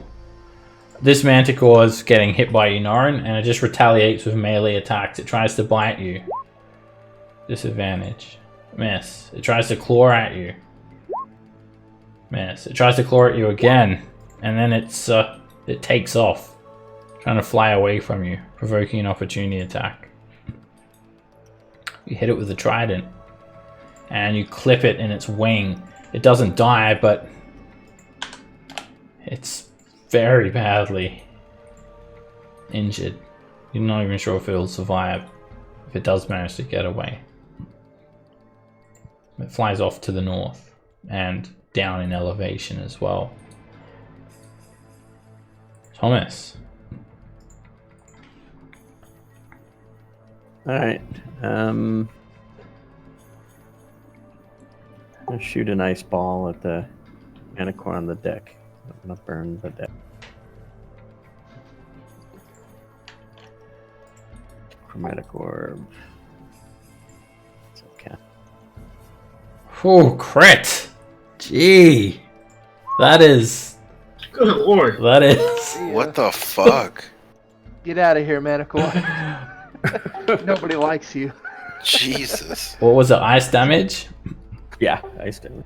Alright, you just summon up this massive shelf of ice. It looks like a 300-pound chunk of solid ice, and you just send it over at the manticore, and it hits the manticore. It like squishes one of his wings and breaks his wing clean off. It like scrapes off all of his tail spikes, and it breaks his arm, snapping it sideways. It almost smears him across the deck of the ship. And as the spell vanishes, he's left all mangled up and just tortured into a state that's very close to death. You almost one-hit him. Let me come over here so I can hopefully be in range to chase him if he moves, and say mockingly, "Please grant me a quick death."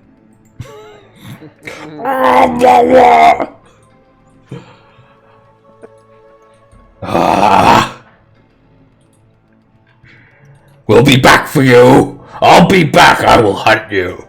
Manticore vows vengeance, and he just takes off, disappearing under the clouds, moving incredibly quick.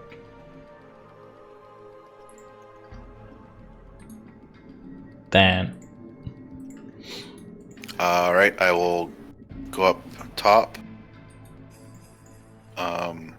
You see the mangled manticore just barely clinging onto life on the deck of the ship.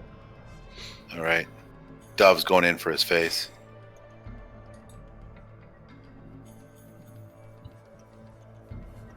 And that hits.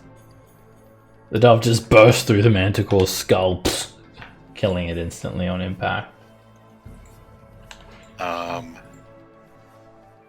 Okay. I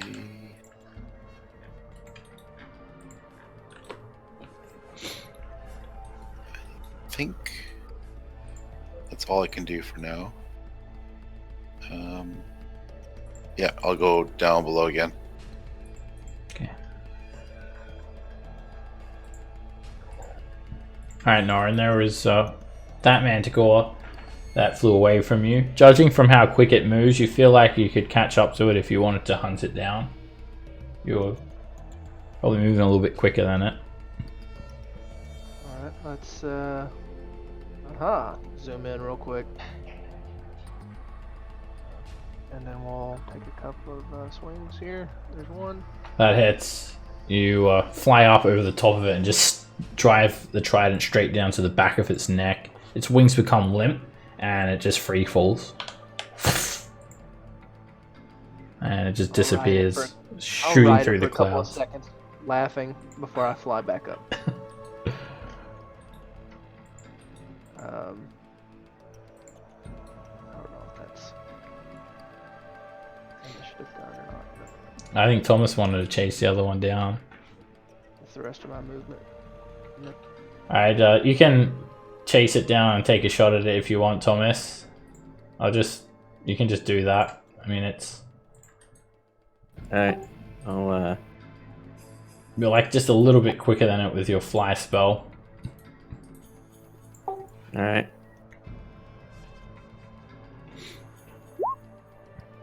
Alright, you send a chromatic orb after it, and you actually hit it. It slams into it, it damages the manticore, and then unless you're going to keep on dashing and keep on quickening, it's going to get away from you. Yeah, no, I don't want to get too far away from the ship, so I'll fly. Alright, you leave it with a decent injury, and the manticore then just disappears, swooping down out of range.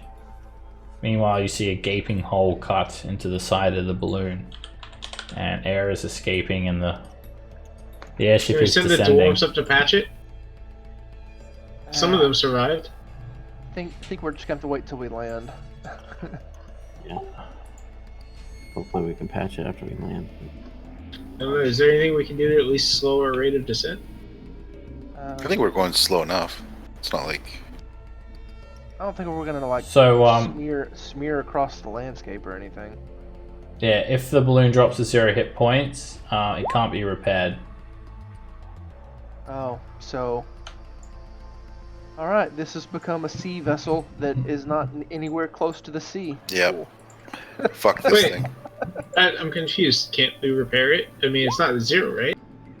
Yeah, I guess it's it's made destroyed. out of. It's Oh. made out of a I'm special- totally okay with walking away from If, this thing and never stepping foot again. So yeah, if the balloon drops to 0 hit points, it bursts. The ship loses the ability to fly. While the balloon or the gondola has at least 1 hit point, it can be repaired. But the balloon has 0 hit points, so you need a new balloon. I say we burn it to the ground. We'll find a balloon somewhere. Alright, it's gonna take you guys about 7 minutes or something. But you're gonna crash. You are going to crash. Oh, okay. We got flying. I'm gonna fly down and land before. I'll take Lily down. Can I carry Lily down to the ground? Well, During you're the, at the moment you're about descent. 4,000 feet in the air. Well, we get closer down. When we get closer. You said 7 minutes. We have an hour on fly? 10 minutes, I think. 10 minutes. Oh, 10 minutes? Oh, Yep. shit. So at the moment Okay. you're 4,000 feet in the air, and you're descending 10 feet per round.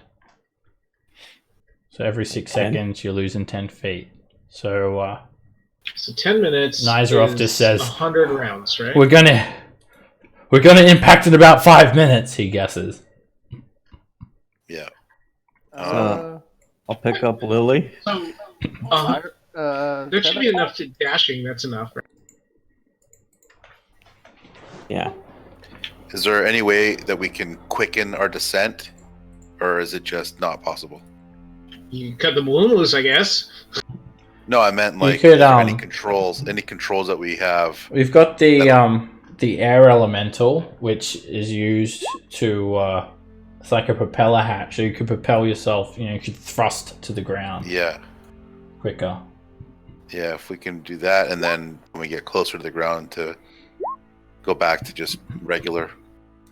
All right, it's Descent? pitch black, so you guys start descending, and all right, so you're not going to really see the ground, like you don't have this precise calculation of exactly 10 feet per round. So let me just calculate how far you guys actually got. Before you did, I was gonna. It said I grappled Lily and I was gonna jump over and just start flying. Okay, so before anything, let me just see where you guys are. So I'll tell you guys what you see when you peer out over the deck of the ship. So what you see is pretty much just darkness. That's it. In every direction. There are no lights from any villages or anything like that. Is it like full clouds? There's no moonlight or later guide a little bit. Well, it's dark. It's like pitch black out here. You can't see. I'm gonna tell the dwarves that are left to lash themselves together. Well, I mean, if they're lashed together, and then between me and one of the person that's flying, I mean, I think we could hold them aloft. Maybe. I don't know if there's a limitation of weight on the fly spell. It's whatever you can I think carry. it's carry. Norn's pretty strong. I think Dan's Alright, so you tell the dwellers to come above deck. yeah. I mean, I don't want them to just. Alright. They run die up. in the crash. What's happening? The balloon! We're going to crash! That's right. We are going to crash. What do we do? Tie ourselves together? What's the point? Makeshift harnesses. It'll keep all the pieces together. Makeshift harnesses. Let's tie everyone that's alive into the harness. Alright. And We have I hope you know what you're doing! And they start tying themselves together with ropes. okay. And then we'll wait, like 5 minutes? And then fly off with them down towards. Okay, so they're securing themselves with ropes. Did Just very Thomas, hastily. is Thomas gone already? I don't know. So, Thomas, alright, I'm gonna like, drop you guys if down you another have- 1,000 feet at this stage. So you're still very high up, and you're still above the clouds. So you still can't see the Oh. ground below you, it's just darkness. Alright. Okay, then we'll... How long has it been? Well, about 1,000, you've descended about 1,000 feet now, so... But in time-wise for fly is what I'm concerned. Well, you've already calculated that fly's going to be quicker than fly's going to last longer than you guys will crash before the fly runs out. Fly's 10 Okay. minutes. Gotcha. Okay. So do you guys just want to wait till you get lower and then grab these dwarves and? Yep. Yeah. All right. So when you guys wait, it's a slow descent. Ooh, here's an idea. Hold just the sort of- dwarves above the balloon, so if any of them fall, it's like an airbag. Except the balloon has no air in it. That's why you're crashing. The balloon is Yeah. ripped to shreds. It is like being like torn off by the wind as you're there's like nothing left of it pretty much. All right, so the dwarves are all lashed together, and you're coming down. You're below the cloud cover now. It's a pretty frosty. Like there is fog because it was so cold. There is a lot of fog everywhere, so you cannot even see the ground. You guys can all make intelligence checks to try and estimate how long till impact. Just imagine you were just falling through fog into the unknown, and Oh, sorry, that was a save. you could just hit the ground at any moment, really.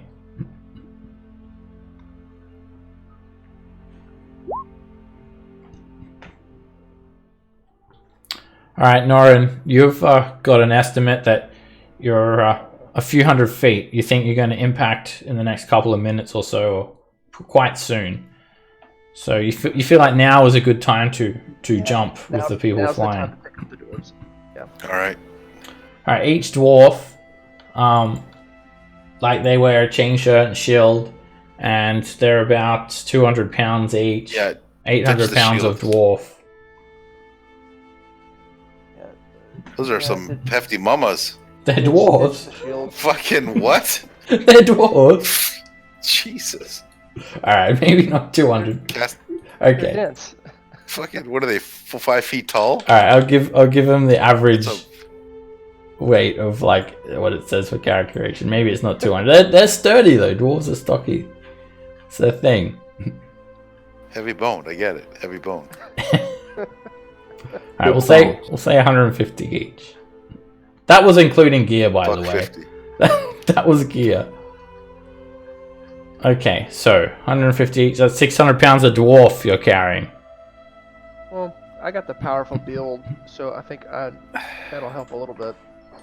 Okay. We got the cultists. Yeah, too. We doesn't can't that see the like cultists. make your carrying capacity like bigger? I count as one size larger when determining carry capacity. So I think that's like, what's your strength? 20 at the moment? 20. Yeah. Oh, yeah, no problem, Norin. I could probably carry all 4. Yes, you can carry them all. So you guys jumping out? Including the cultists. Oh, if I can carry all 4 dwarves, Yeah, the dude. cultists, right? Man, you can carry Congratulations, one. you're the captain now. You got to go down with the ship. You're like, no, Norin, you carry all 6 of them. I'm gonna just book it over the other side. No, I'm helping too. I'm helping. Yeah, well, Norin's got 4 dwarves. Yeah, he's gonna get the I'll take the cultists. cultist. I got Okay. 19 strength. I Alright, can one. handle it. Alright, you take a couple, grab one in each hand, and the ship's just descending. So you guys jump out flying, Mhm. and Thomas has got Lily. And Okay. and they've lit the way so that we can follow the light, so we can all be together. Sure. I've got a lantern on as All right, well. you guys follow Norin. All right, as you're flying down, you can start to see the ground. You were about 250 We get- feet, And we get attacked by 6. and no, Norin, one of the dwarves, 2 of the dwarves. Ah, I'm slipping. No one checked to see how they tied their ropes, and 2 of them did a bad God job, damn it. and 2 of them slip. You have a choice, Norin. You have to either save this one or this one. Make a So which dexterity one is- save. Which one's he gonna? Well, I gotta. Is Lily? Do I see Thomas and Lily close by? Yeah, we're with you. Yeah, you guys are together. I can't remember. If Only one of them's within arm's reach of you, though. I can't remember if either one of them has featherfall. I want him to make the Sophie's choice. I'm So sure Lily does, but we'll choose not to use it. I feel like this is like the when you're at the optometrist and he's like 1 or 2. 1. Grab the About- healthier one. This one looks like it's got more hit points. I'll take the healthier one. Oh, well, it's Eeny, a meeny, miny, tough moe. decision to make, Norin. I'm sorry to press you with these tough decisions, but sometimes you just have to pick. You can't have your cake and eat it too. Number 1. The injured one looks at you with a sad look on her eyes. Sorry. Can I cast silence on her face? Thump. That's not how it works. Alright, Norin, make a dexterity save to try and quickly reach out and grab her arm. As she slips, the rope this comes is my untied. best stat. Impale her with the end. And both of them fall. Both All fall? right. Shit. So now that somebody's actually fallen, I can use my reaction. Yes. I had to make Norn sweat it. To do what? Okay. They start falling. No! And then they're still just screaming, but they're just very, very slowly falling. Their arms and legs Edge up to him. flailing about. No. And you guys come down, and a couple of minutes later, maybe a few hundred feet up to the north of this field, the airship crashes, and the gondola's going to take a bit of damage from the impact. It slams into the ground, cutting through the grass, but it is intact. The ship doesn't get ripped apart, and great. you guys have landed.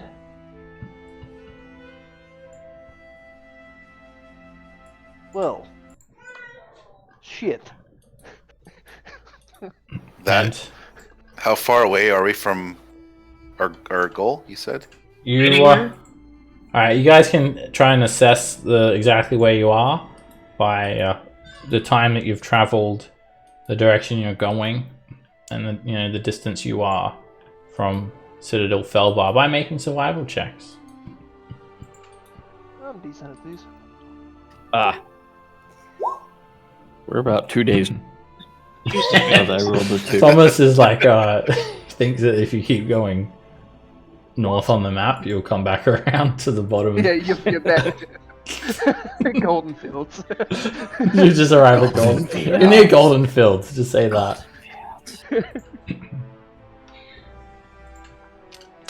Okay, so you guys, Norin, you're able to try and guess where you are pretty accurately.